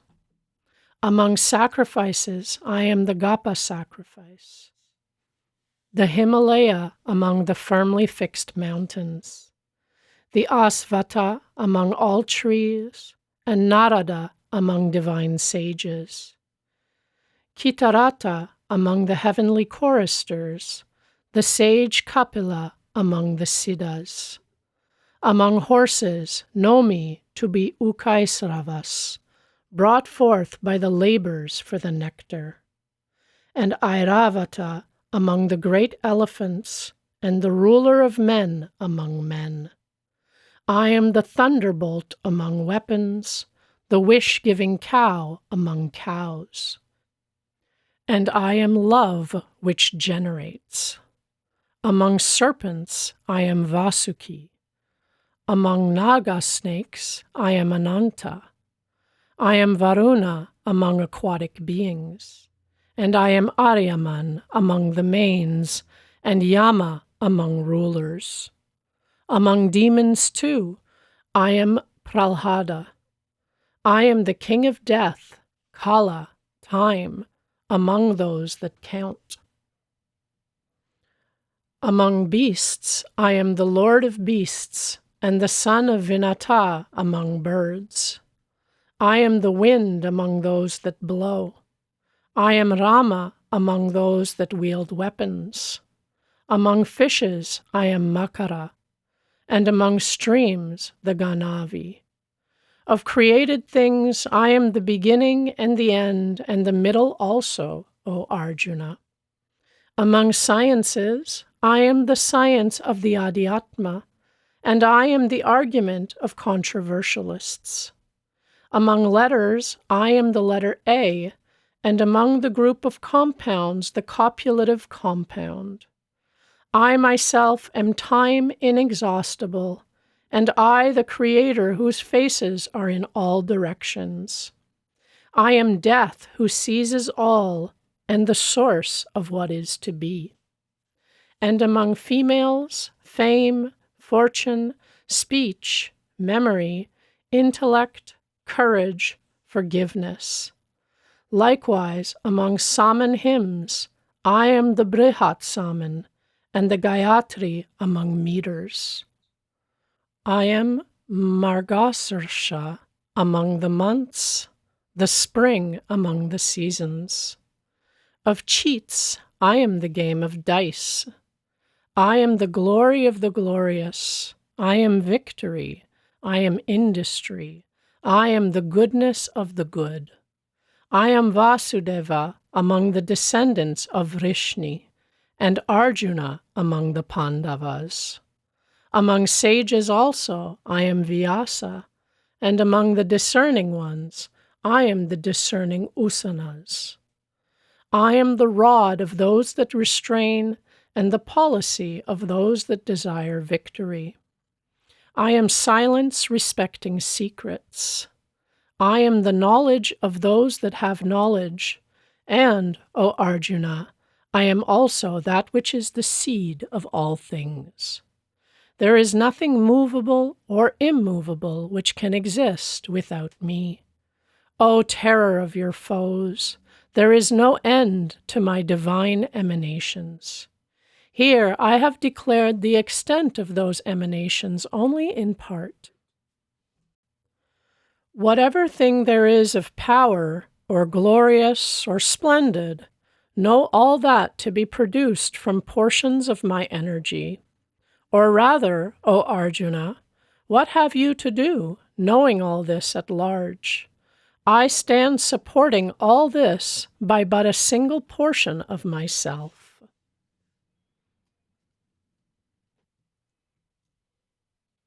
Chapter 11. Vishvarupa Darshana Yoga. The Yoga of the Vision of the Universal Form. Arjuna said, in consequence of the excellent and mysterious words concerning the relation of the supreme and individual soul, which you have spoken for my welfare, this delusion of mine is gone away. O you whose eyes are like lotus leaves, I have heard from you at large about the production and dissolution of things, and also about your inexhaustible greatness. O highest Lord, what you have said about yourself is so. I wish, O best of beings, to see your divine form. If, O Lord, you think that it is possible for me to look upon it, then, O Lord of the possessors of mystic power, show your inexhaustible form to me. The deity said, in hundreds and in thousands see my forms, O son of Pritha, various, divine, and of various colors and shapes. See the Adityas, Vasus, Rudras, the two Asvins, and Maruts likewise. And O descendant of Bharata, see wonders in numbers unseen before.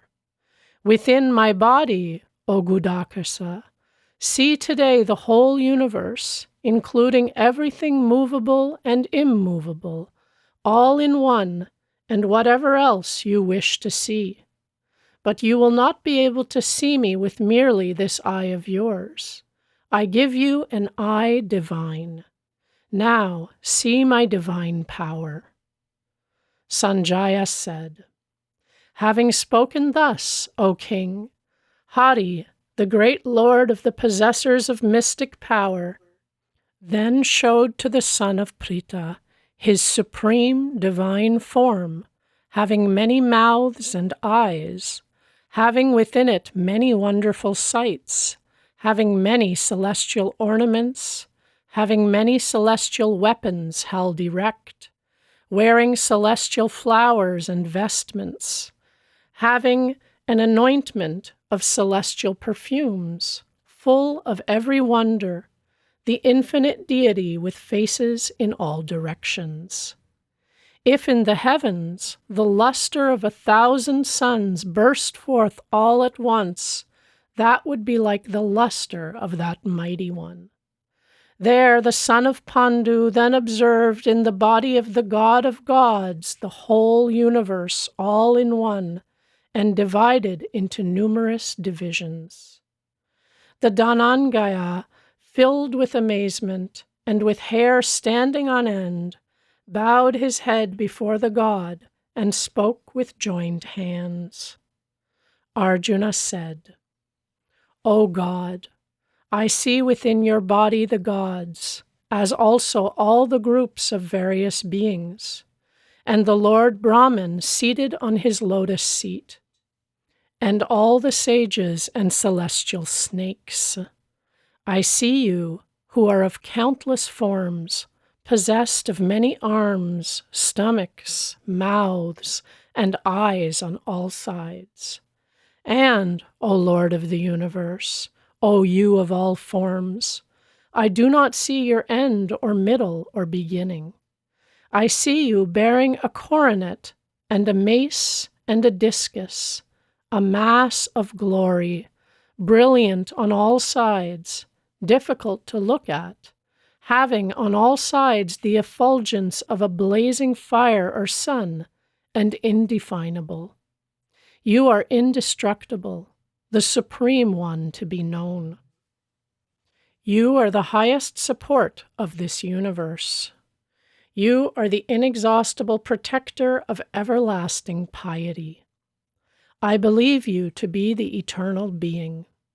I see you void of beginning, middle, end, of infinite power, of unnumbered arms, having the sun and moon for eyes, having a mouth like a blazing fire, and heating the universe with your radiance. For this space between heaven and earth and all the quarters are pervaded by you alone. Looking at this wonderful and terrible form of yours, O high-souled one, the 3 worlds are affrighted. For here these groups of gods are entering into you. Some, being afraid, are praying with joined hands, and the groups of great sages and siddhas are saying, welfare, and praising you with abundant hymns of praise. The Rudras and Adityas, the Vasus, the Sadyas, the Visvas, the Tuasvins, the Maruts, and the Ushmapas, and the group of Gandharvas, Yakshas, demons, and Siddhas are all looking at you amazed. Seeing your mighty form, with many mouths and eyes, with many arms, thighs, and feet, with many stomachs, and fearful with many jaws, all people, and I likewise, are much alarmed. O you of mighty arms, seeing you, O Vishnu, touching the skies, radiant, possessed of many hues, with a gaping mouth and with large blazing eyes, I am much alarmed in my inmost self, and feel no courage, no tranquility. And seeing your mouths terrible by the jaws, and resembling the fire of destruction, I cannot recognize the various directions. I feel no comfort. Be gracious, O Lord of gods, who pervadest the universe. And all these sons of Dhritarashtra, together with all the bands of kings, and Bhishma and Drona, and this charioteer's son likewise, together with our principal warriors also, are rapidly entering your mouths, fearful and horrific by reason of your jaws. And some with their heads smashed are seen to be stuck in the spaces between the teeth. And as the many rapid currents of a river's waters run towards the sea alone, so do these heroes of the human world enter your mouths blazing all round. As butterflies, with increased velocity, enter a blazing fire to their destruction, so too do these people enter your mouths with increased velocity only to their destruction. Swallowing all these people, you are licking them over and over again from all sides with your blazing mouths. Your fierce splendors, O Vishnu, filling the whole universe with their effulgence, are heating it. Tell me who you are in this fierce form. Salutations be to thee, O chief of the gods. Be gracious. I wish to know you, the primeval one, for I do not understand your actions. The deity said, I am death, the destroyer of the worlds, fully developed, and I am now active about the overthrow of the worlds. Even without you, the warriors standing in the adverse hosts shall all cease to be. Therefore, be up, obtain glory, and vanquishing your foes, enjoy a prosperous kingdom. All these have been already killed by me. Be only the instrument, O Savyasakin, Drona, and Bhishma, and Gadyaratha, and Karna, and likewise other valiant warriors also, whom I have killed, do you kill. Be not alarmed, do fight, and in the battle you will conquer your foes. Sanjaya said, hearing these words of Kesava, the wearer of the coronet, trembling and with joined hands, bowed down. And sorely afraid and with throat choked up, he again spoke to Krishna after saluting him. Arjuna said, it is quite proper, O Hrishikesa, that the universe is delighted and charmed by your renown, that the demons run away affrighted in all directions, and that all the assemblages of siddhas bow down to you. And why, O high-souled one, should they not bow down to you who are greater than Brahman and first cause? O infinite Lord of gods, O you pervading the universe, you are the indestructible, that which is not, and what is beyond them. You are the primal God, the ancient being. You are the highest support of this universe.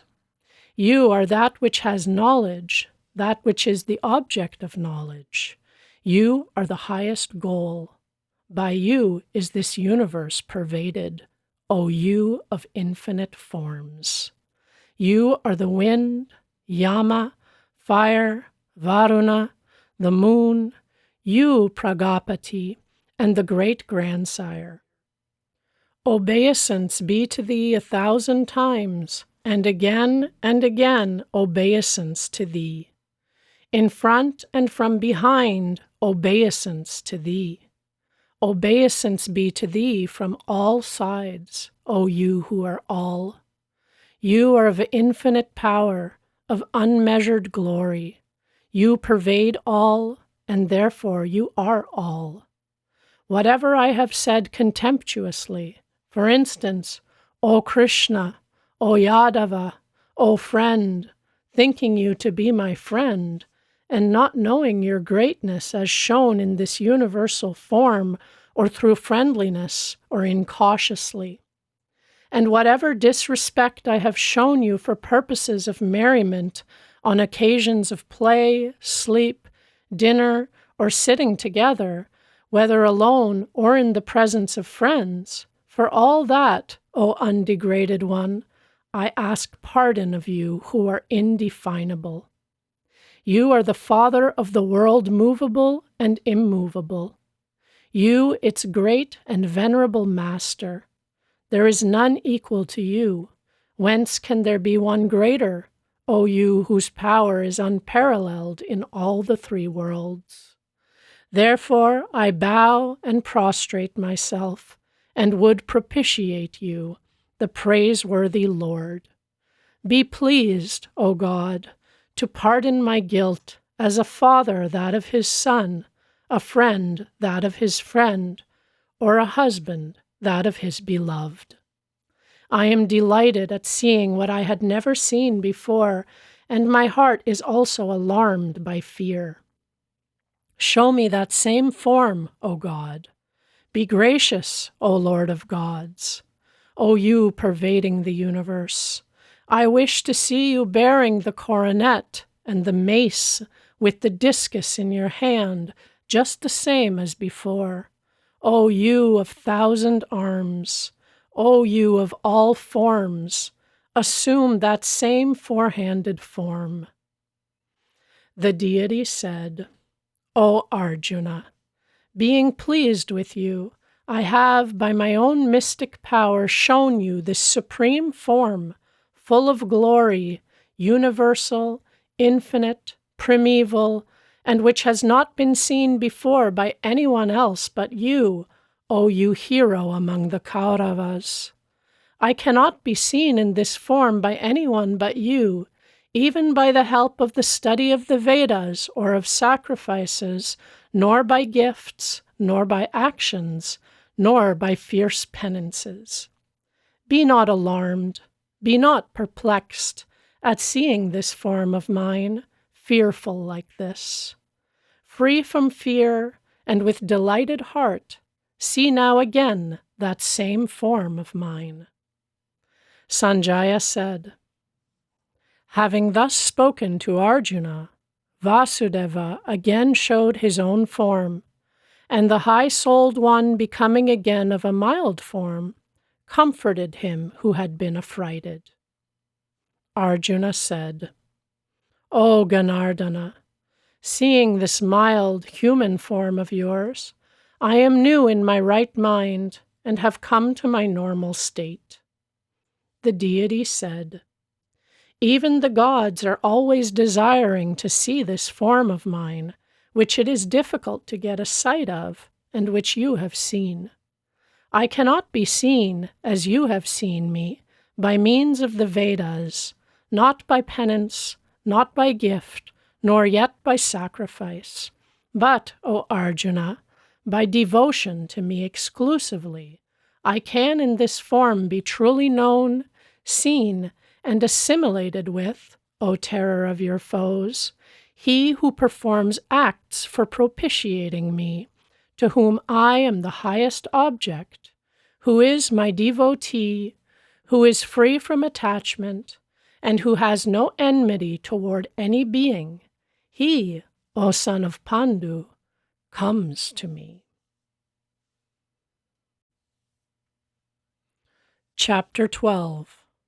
Bhakti Yoga, the Yoga of Devotion. Arjuna said, of the worshippers who thus, constantly devoted, meditate on you, and those who meditate on the unperceived and indestructible, which best know devotion?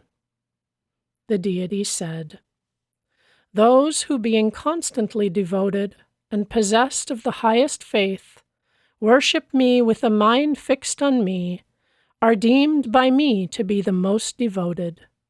But those who, restraining the whole group of the senses, and with a mind at all times equable, meditate on the indescribable, indestructible, unperceived principle which is all-pervading, unthinkable, indifferent, immovable, and constant, they, intent on the good of all beings, necessarily attain to me. For those whose minds are attached to the unperceived, the trouble is much greater, because the unperceived goal is obtained by embodied beings with difficulty.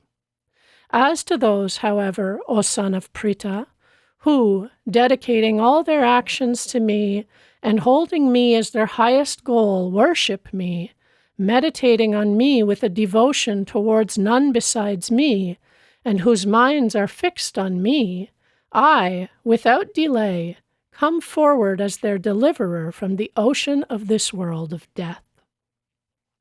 Place your mind on me only. Fix your understanding on me. In me you will dwell hereafter, there is no doubt.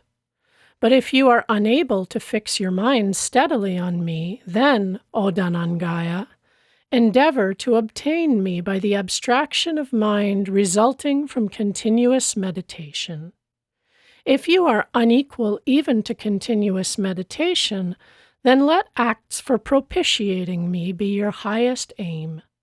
Even performing actions for propitiating me, you will attain perfection. If you are unable to do even this, then resort to devotion to me, and with self-restraint, abandon all fruit of action. For knowledge is better than continuous meditation. Concentration is esteemed higher than knowledge, and the abandonment of fruit of action than concentration. From that abandonment, tranquility soon results.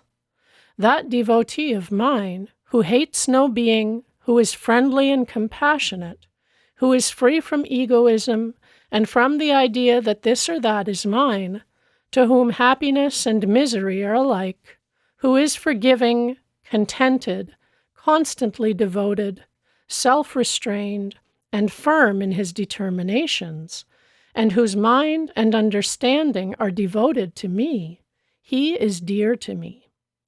He through whom the world is not agitated, and who is not agitated by the world, who is free from joy and anger and fear and agitation, he too is dear to me.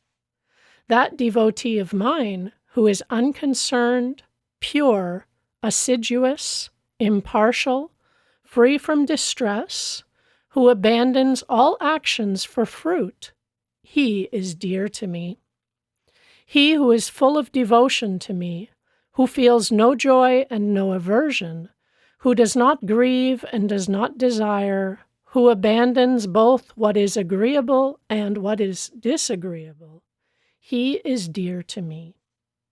He who is alike to friend and foe, as also in honor and dishonor, who is alike in cold and heat, pleasure and pain, who is free from attachments, to whom praise and blame are alike, who is taciturn and contented with anything whatever that comes, who is homeless and of a steady mind and full of devotion, that man is dear to me. But those devotees who, imbued with faith and regarding me as their highest goal, resort to this holy means for attaining immortality, as stated, they are extremely dear to me. Chapter 13. Kshetra Kshetrajñya Vibhaga Yoga, the Yoga of the Field and the Knower of the Field.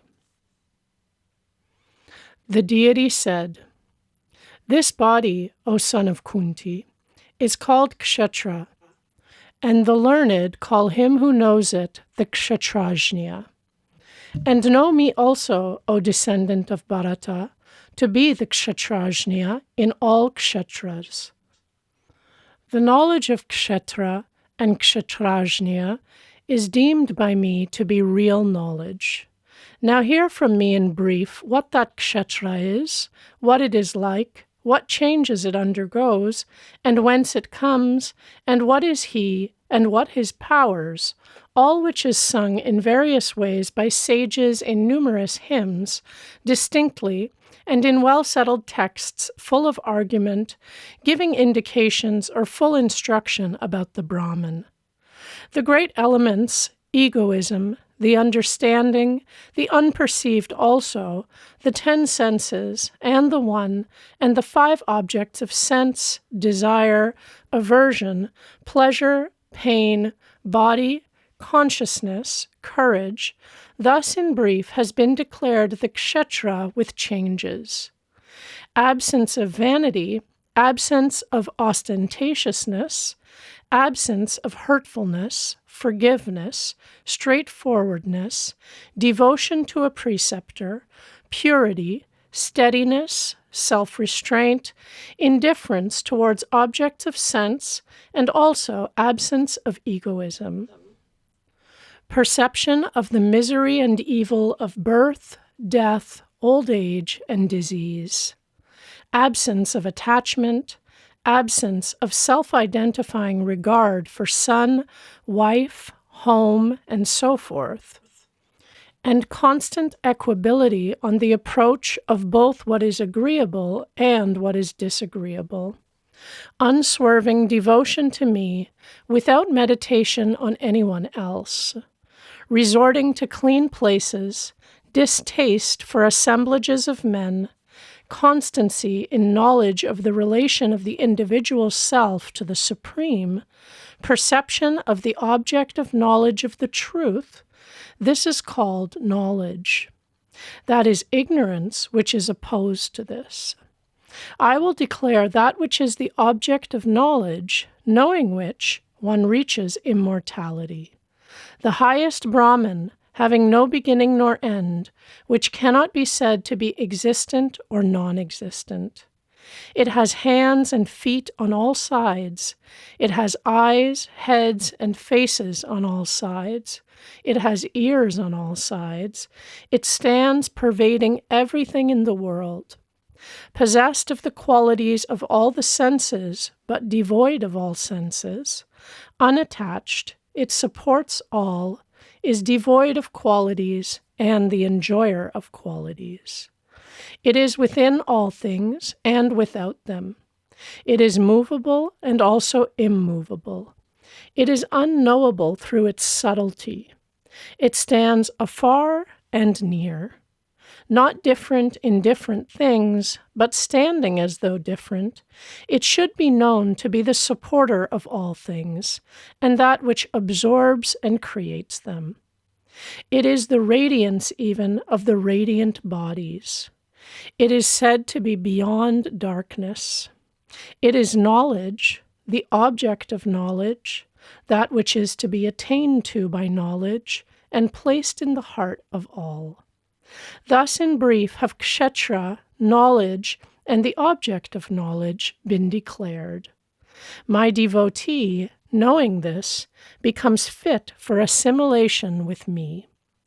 Know nature and spirit both to be without beginning, and know all developments and qualities to be produced from nature. Nature is said to be the origin of the capacity of working residing in the body and the senses, and spirit is said to be the origin of the capacity of enjoying pleasures and pains. For spirit with nature joined enjoys the qualities born of nature, and the cause of its birth in good or evil wombs is the connection with the qualities. The Supreme Spirit in this body is called supervisor, advisor, supporter, enjoyer, the great Lord, and the Supreme Self also. He who thus knows nature and spirit, together with the qualities, is not born again, however living. Some, by concentration, see the self in the self, by the self. Others in the Sankhya Yoga, and others still by the Karma Yoga. Others yet, not knowing this, practice concentration after hearing from others. They too, being thus devoted to hearing instruction, cross beyond death. Whatever thing movable or immovable comes into existence, know that to be from the connection of Kshetra and Kshetrajna, O chief of the descendants of Bharata. He sees truly who sees the Supreme Lord abiding alike in all entities, and not destroyed, though they are destroyed. For he who sees the Lord abiding everywhere alike does not destroy himself by himself, and then reaches the highest goal. He sees truly, who sees all actions to be in every way done by nature alone, and likewise the self to be not the doer. When a man sees all the variety of entities as existing in one, and all as emanating from that, then he becomes one with the Brahman. This inexhaustible supreme self, being without beginning and without qualities, does not act and is not tainted, O son of Kunti, though stationed in the body. As, by reason of its subtlety, the all-pervading space is not tainted, so the self stationed in every body is not tainted. As the sun singly lights up all this world, so the Kshatrajña, O descendant of Bharata, lights up the whole Kshetra.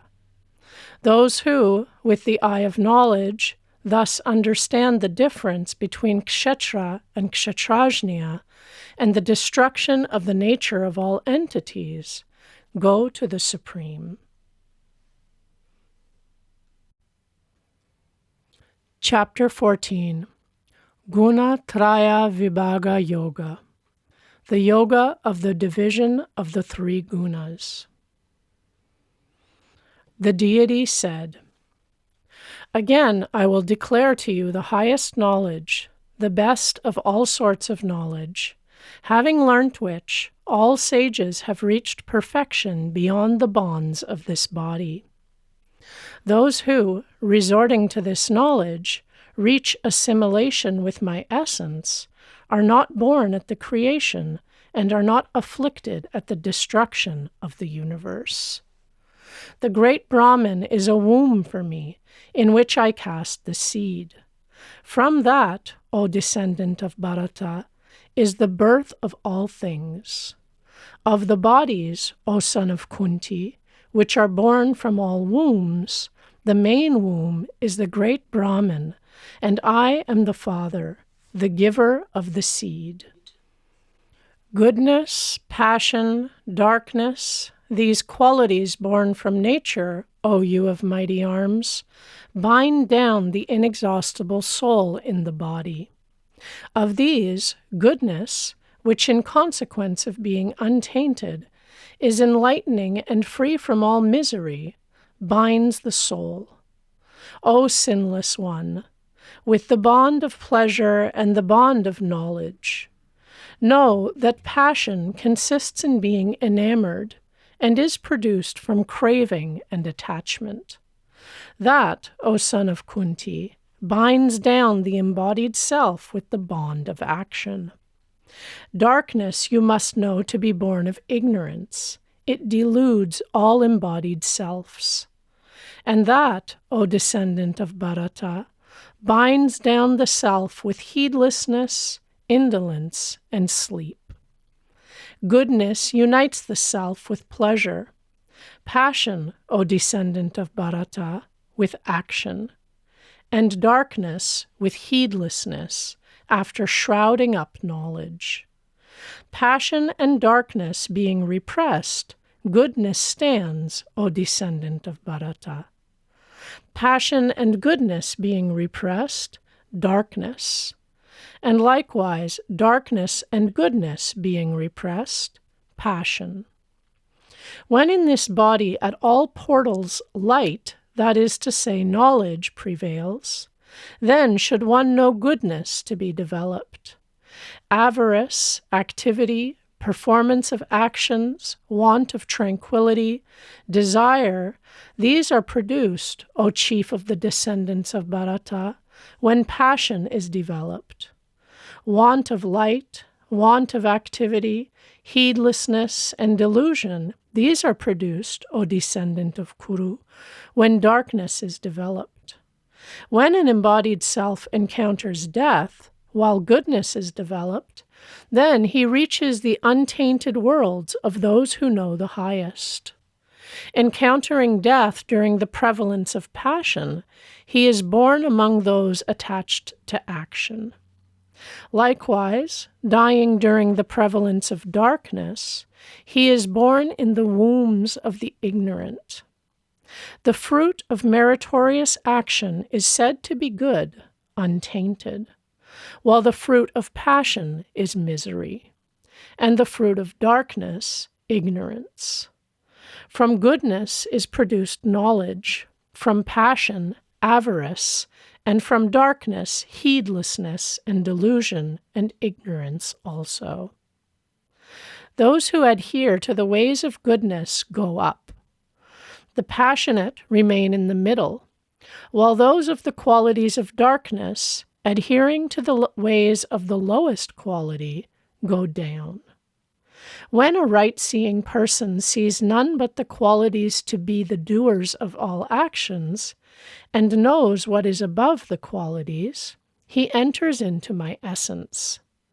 The embodied self, who transcends these three qualities, from which bodies are produced, attains immortality, being freed from birth and death and old age and misery. Arjuna said, "What are the characteristics, O Lord, of one who has transcended these three qualities? What is his conduct, and how does he transcend these three qualities?" The deity said, "He is said to have transcended the qualities, O son of Pandu, who is not averse to light and activity and delusion when they prevail, and who does not desire them when they cease, who sitting like one unconcerned is never perturbed by the qualities, who remains steady and moves not, thinking merely that the qualities exist, who is self-contained, to whom pain and pleasure are alike, to whom a sod and a stone and gold are alike, to whom what is agreeable and what is disagreeable are alike, who has discernment, to whom censure and praise of himself are alike, who is alike in honor and dishonor, who is alike toward the sides of friends and foes, and who abandons all action.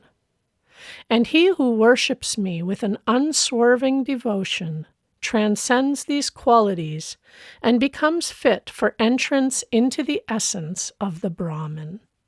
For I am the embodiment of the Brahman, of indefeasible immortality, of eternal piety, and of unbroken happiness.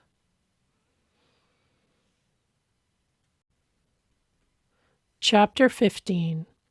Purushottama Yoga, the Yoga of the Supreme Person. The deity said, "They say the inexhaustible Ashvata has its roots above, its branches below. The Khandas are its leaves. He who knows it knows the Vedas. Upwards and downwards extend its branches, which are enlarged by the qualities, and the sprouts of which are sensuous objects. And downwards to this human world are continued its roots which lead on to action. Its form is not thus known here, nor its end, nor beginning, nor support. But having with the firm weapon of unconcern cut this asvata, whose roots are firmly fixed, then should one seek for that seat from which those that go there never return, thinking that one rests on that same primal being from whom the ancient course of worldly life emanated. Those who are free from pride and delusion, who have overcome the evils of attachment, who are constant in contemplating the relation of the supreme and individual self, from whom desire has departed, who are free from the pairs of opposites called pleasure and pain, go undiluted to that imperishable seat. The sun does not light it, nor the moon, nor fire. That is my highest abode, going to which none returns. An eternal portion of me it is, which, becoming an individual soul in the mortal world, draws to itself the senses with the mind as the sixth. Whenever the ruler of the bodily frame obtains or quits a body, he goes taking these with him, as the wind takes perfume from their seats. And presiding over the senses of hearing and seeing and touch and taste and smell and the mind, he enjoys sensuous objects. Those who are deluded do not see him remaining in or quitting a body, enjoying or joined to the qualities. They see who have eyes of knowledge. Devotees making efforts perceive him abiding within their selves. But those whose selves have not been refined and who have no discernment do not perceive him even after making efforts. Know that glory to be mine which, dwelling in the sun, lights up the whole world, or in the moon or fire. Entering the earth, I by my power support all things. And becoming the juicy moon, I nourish all herbs. I becoming the fire, and dwelling in the bodies of all creatures, and united with the upward and downward life breaths, cause digestion of the fourfold food. And I am placed in the heart of all. From me come memory, knowledge, and their removal. I alone am to be learnt from all the Vedas. I am the author of the Vedantas, and I alone know the Vedas. There are these two beings in the world, the destructible and the indestructible. The destructible includes all things. The unconcerned one is what is called the indestructible. But the being supreme is yet another, called the highest self, who, as the inexhaustible Lord, pervading the three worlds, supports them. And since I transcend the destructible, and since I am higher also than the indestructible, therefore I am celebrated in the world and in the Vedas as the best of beings. He who, undiluted, thus knows me the best of beings, worships me every way, O descendant of Bharata, knowing everything. Thus, O sinless one, have I proclaimed this most mysterious science. He who knows this has done all he need do, and he becomes possessed of discernment.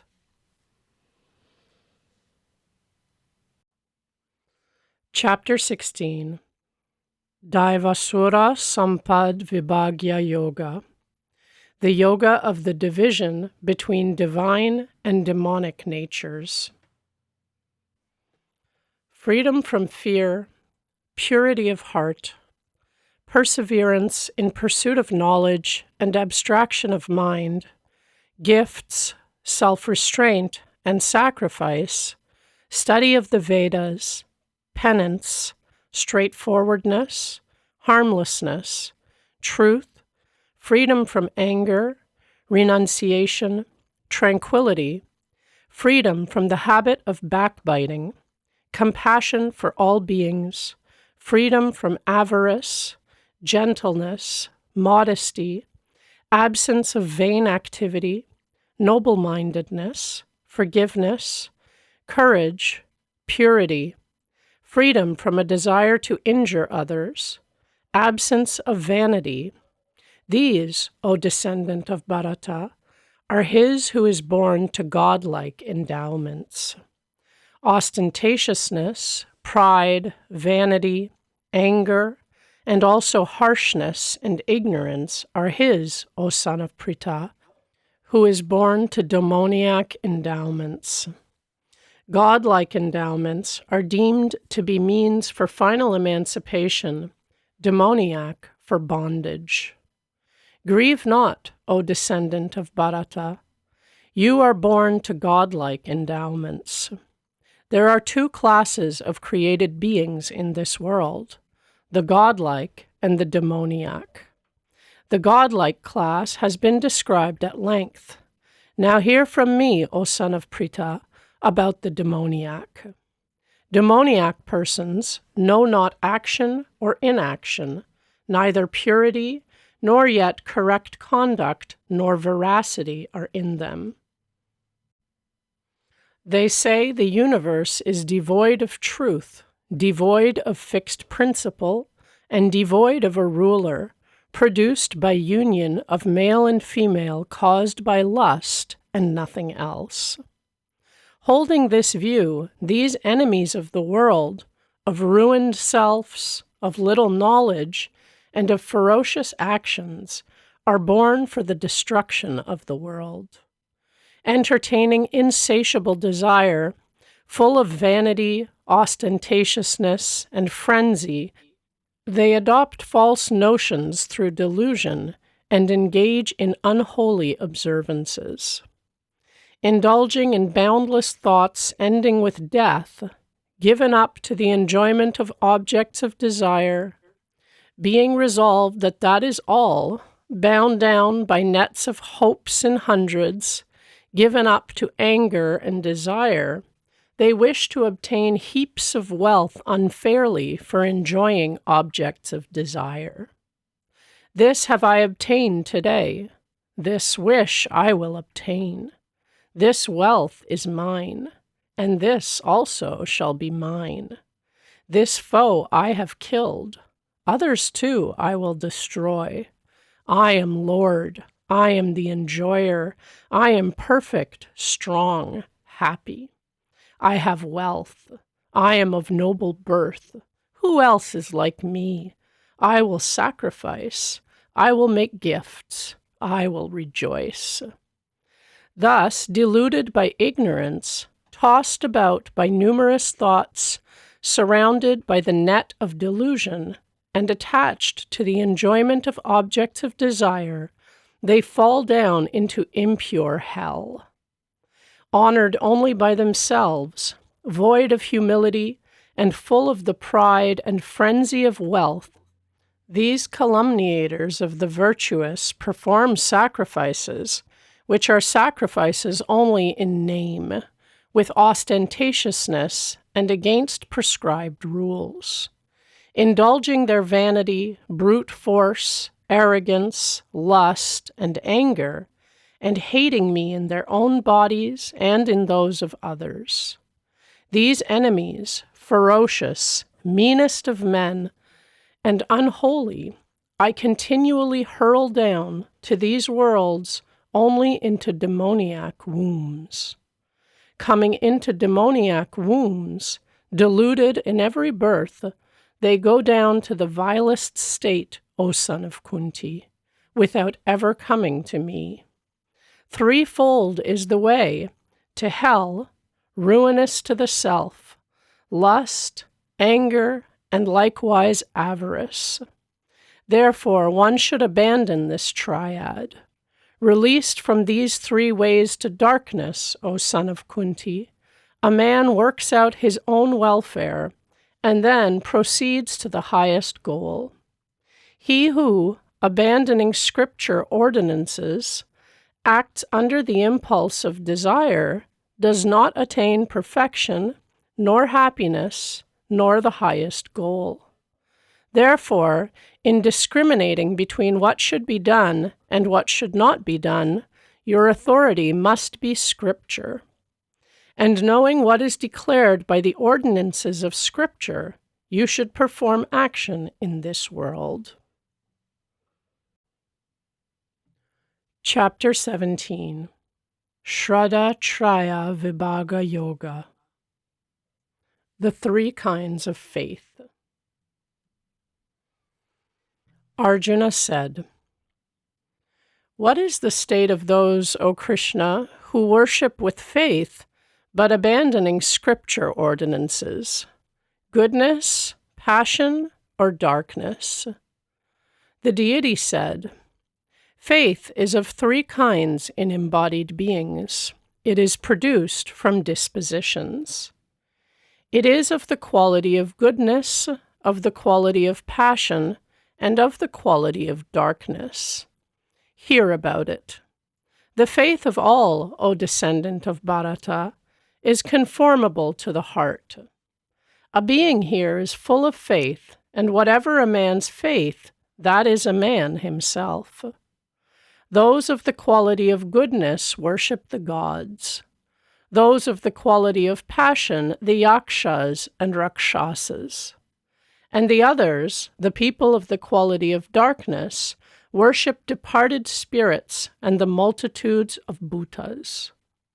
Know those to be of demoniac convictions who practice fierce penance not ordained by Scripture, who are full of ostentatiousness and egoism, and of desire, attachment, and stubbornness, who are without discernment, and who torment the groups of organs in their bodies, and me also seated within those bodies. The food also, which is liked by all, and likewise the sacrifice, the penance, and gifts, are of three kinds. Listen to the distinctions regarding them as follows. The kinds of food which increase life, energy, strength, health, comfort, and relish, which are savory, oleaginous, full of nutrition, and agreeable, are liked by the good. The kinds of food which are bitter, acid, saltish, too hot, sharp, rough, and burning, and which cause pain, grief, and disease, are desired by the passionate. And the food which is cold, tasteless, stinking, stale, impure, and even leavings, are liked by the dark. That sacrifice is good which, being prescribed in Scripture ordinances, is performed by persons not wishing for the fruit of it, and after determining in their mind that the sacrifice must needs be performed.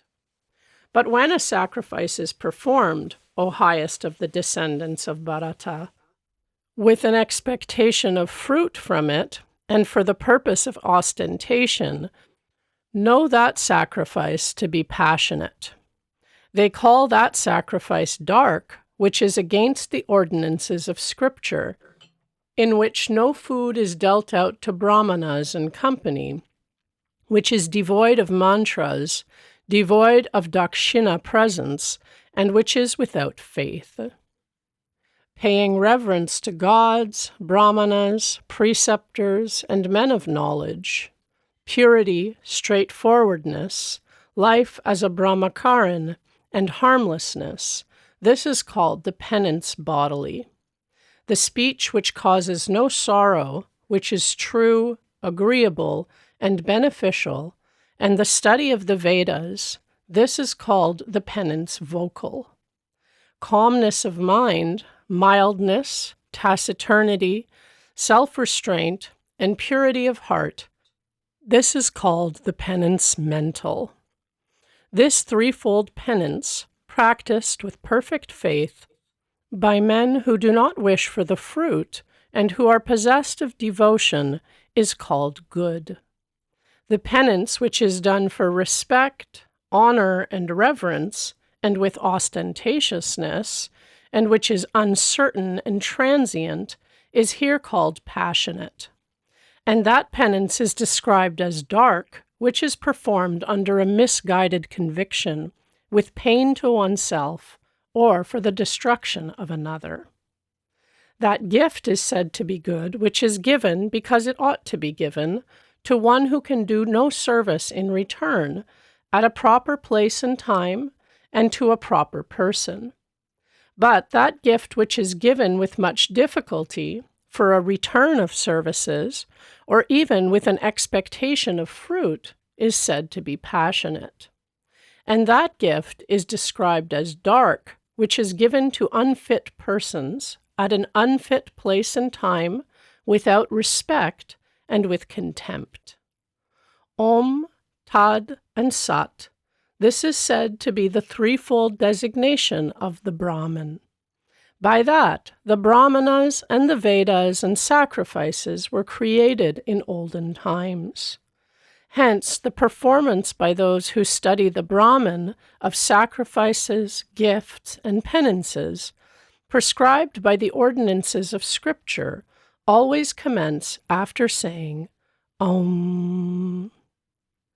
Those who desire final emancipation perform the various acts of sacrifice and penance and the various acts of gift without expectation of fruit after saying Tat. Sat is employed to express existence and goodness. And likewise, O son of Pritha, the word Sat is used to express an auspicious act. Constancy in making sacrifices, penances, and gifts is called Sat. And all action, too, of which that is the object, is also called Sat. Whatever oblation is offered, whatever is given, whatever penance is performed, and whatever is done without faith, that, O son of Pritha, is called Asat. And that is not, both after death and here.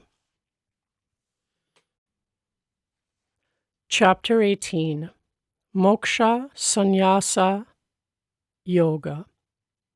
The Yoga of Liberation through Renunciation. Arjuna said, O you of mighty arms, O Hrishikesa, O destroyer of Kesin, I wish to know the truth about renunciation and abandonment distinctly.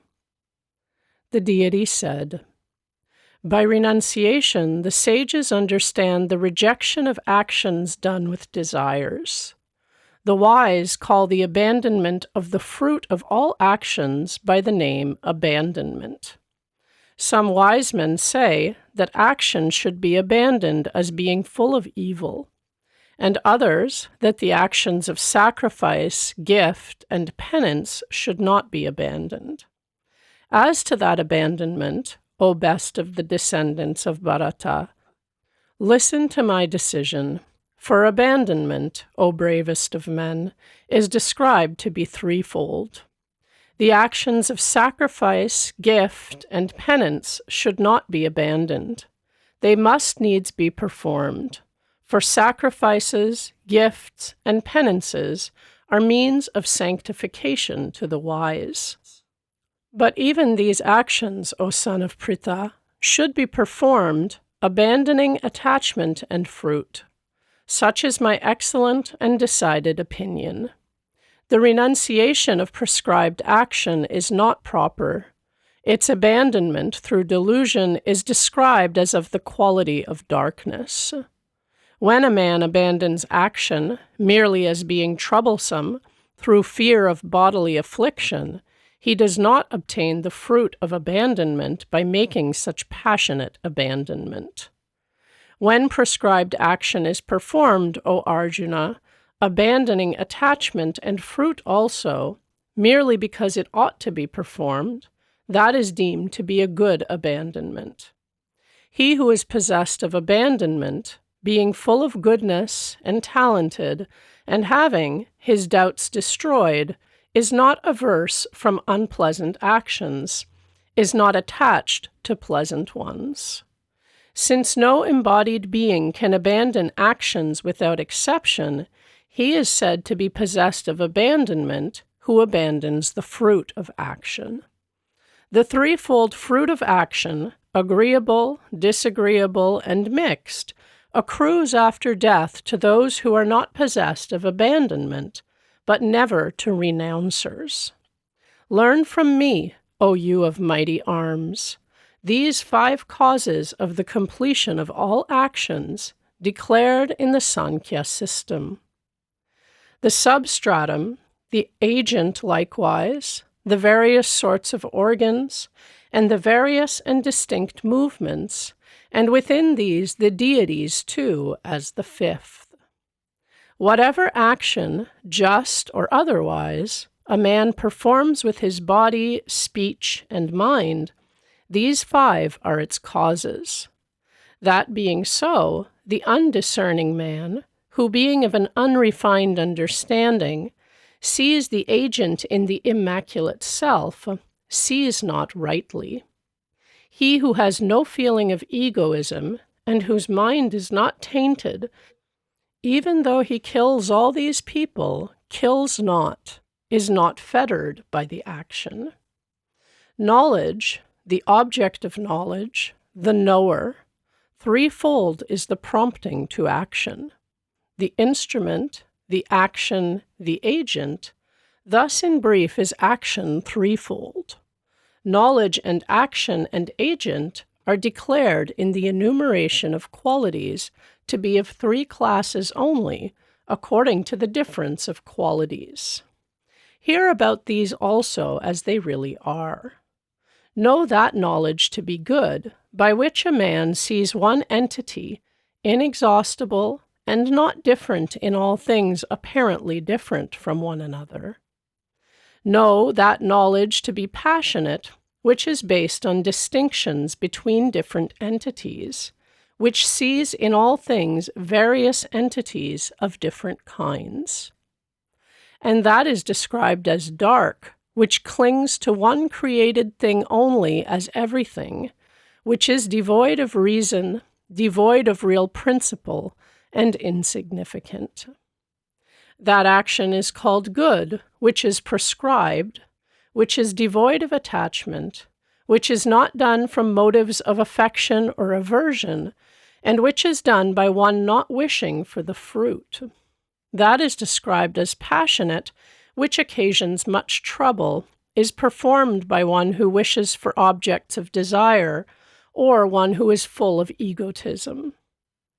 The action is called dark, which is commenced through delusion, without regard to consequences, loss, injury, or strength. That agent is called good, who has cast off attachment, who is free from egotistic talk, who is possessed of courage and energy, and unaffected by success or ill success. That agent is called passionate, who is full of affections, who wishes for the fruit of actions, who is covetous, cruel, and impure, and feels joy and sorrow. That agent is called dark, who is without application, void of discernment, headstrong, crafty, malicious, lazy, melancholy, and slow. Now hear, O Dhananjaya, the threefold division of intelligence and courage, according to qualities, which I am about to declare exhaustively and distinctly. That intelligence, O son of Pritha, is good which understands action and inaction, what ought to be done and what ought not to be done, danger and the absence of danger, emancipation and bondage. That intelligence, O son of Pritha, is passionate, by which one imperfectly understands piety and impiety, what ought to be done and also what ought not to be done. That intelligence, O son of Pritha, is dark, which, shrouded by darkness, understands impiety to be piety, and all things incorrectly.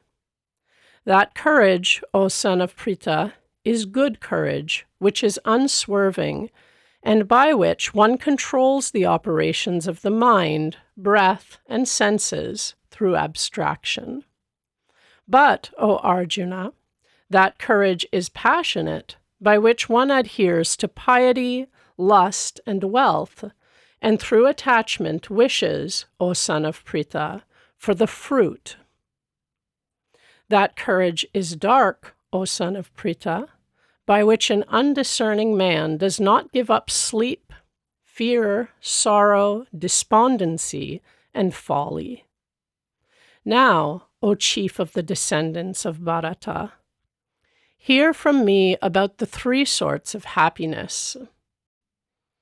That happiness is called good, in which one is pleased after repetition of enjoyment, and reaches the close of all misery, which is like poison first and comparable to nectar in the long run, and which is produced from a clear knowledge of the self.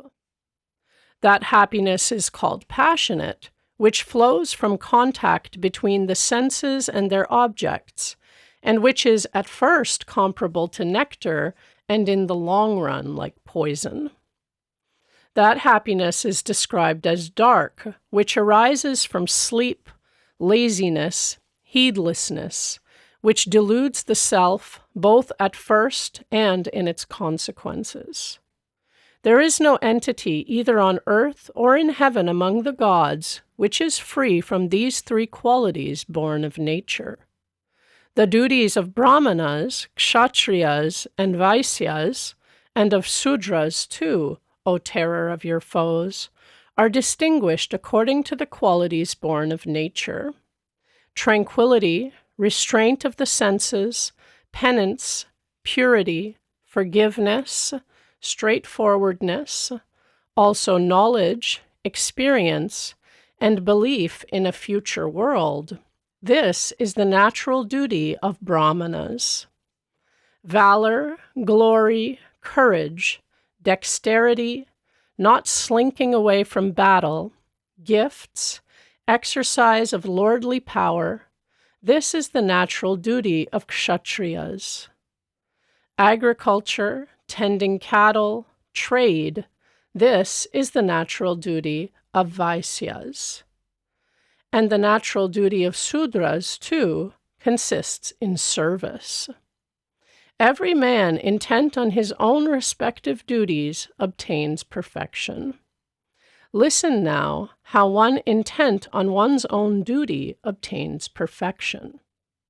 Worshipping, by the performance of his own duty, him from whom all things proceed, and by whom all this is permeated, a man obtains perfection. One's duty, though defective, is better than another's duty well performed. Performing the duty prescribed by nature, one does not incur sin. O son of Kunti, one should not abandon a natural duty though tainted with evil. For all actions are enveloped by evil, as fire by smoke. One who is self-restrained, whose understanding is unattached everywhere, from whom affections have departed, obtains the supreme perfection of freedom from action by renunciation. Learn from me, only in brief, O son of Kunti, how one who has obtained perfection attains the Brahman, which is the highest culmination of knowledge. A man possessed of a pure understanding, controlling his self by courage, discarding sound and other objects of sense, casting off affection and aversion, who frequents clean places, who eats little, whose speech, body, and mind are restrained, who is always intent on meditation and mental abstraction, and has recourse to unconcern, who, abandoning egoism, stubbornness, arrogance, desire, anger, and all belongings, has no thought that this or that is mine, and who is tranquil, becomes fit for assimilation with the Brahman. Thus, reaching the Brahman, and with a tranquil self, he grieves not, wishes not, but being alike to all beings, obtains the highest devotion to me. By that devotion he truly understands who I am and how great. And then, understanding me truly, he forthwith enters into my essence. Even performing all actions, always depending on me, he, through my favor, obtains the imperishable and eternal seat. Dedicating in thought all actions to me, be constantly given up to me, placing your thoughts on me, through recourse to mental abstraction. Placing your thoughts on me, you will cross over all difficulties by my favor. But if you will not listen through egotism, you will be ruined. If, entertaining egotism, you think that you may not fight, vain indeed is that resolution of yours. Nature will constrain you. That, O son of Kunti, which through delusion you do not wish to do, you will do involuntarily, tied down by your own duty, flowing from your nature. The Lord, O Arjuna, is seated in the region of the heart of all beings, turning round all beings as though mounted on a machine by his delusion. With him, O descendant of Bharata, seek shelter in every way.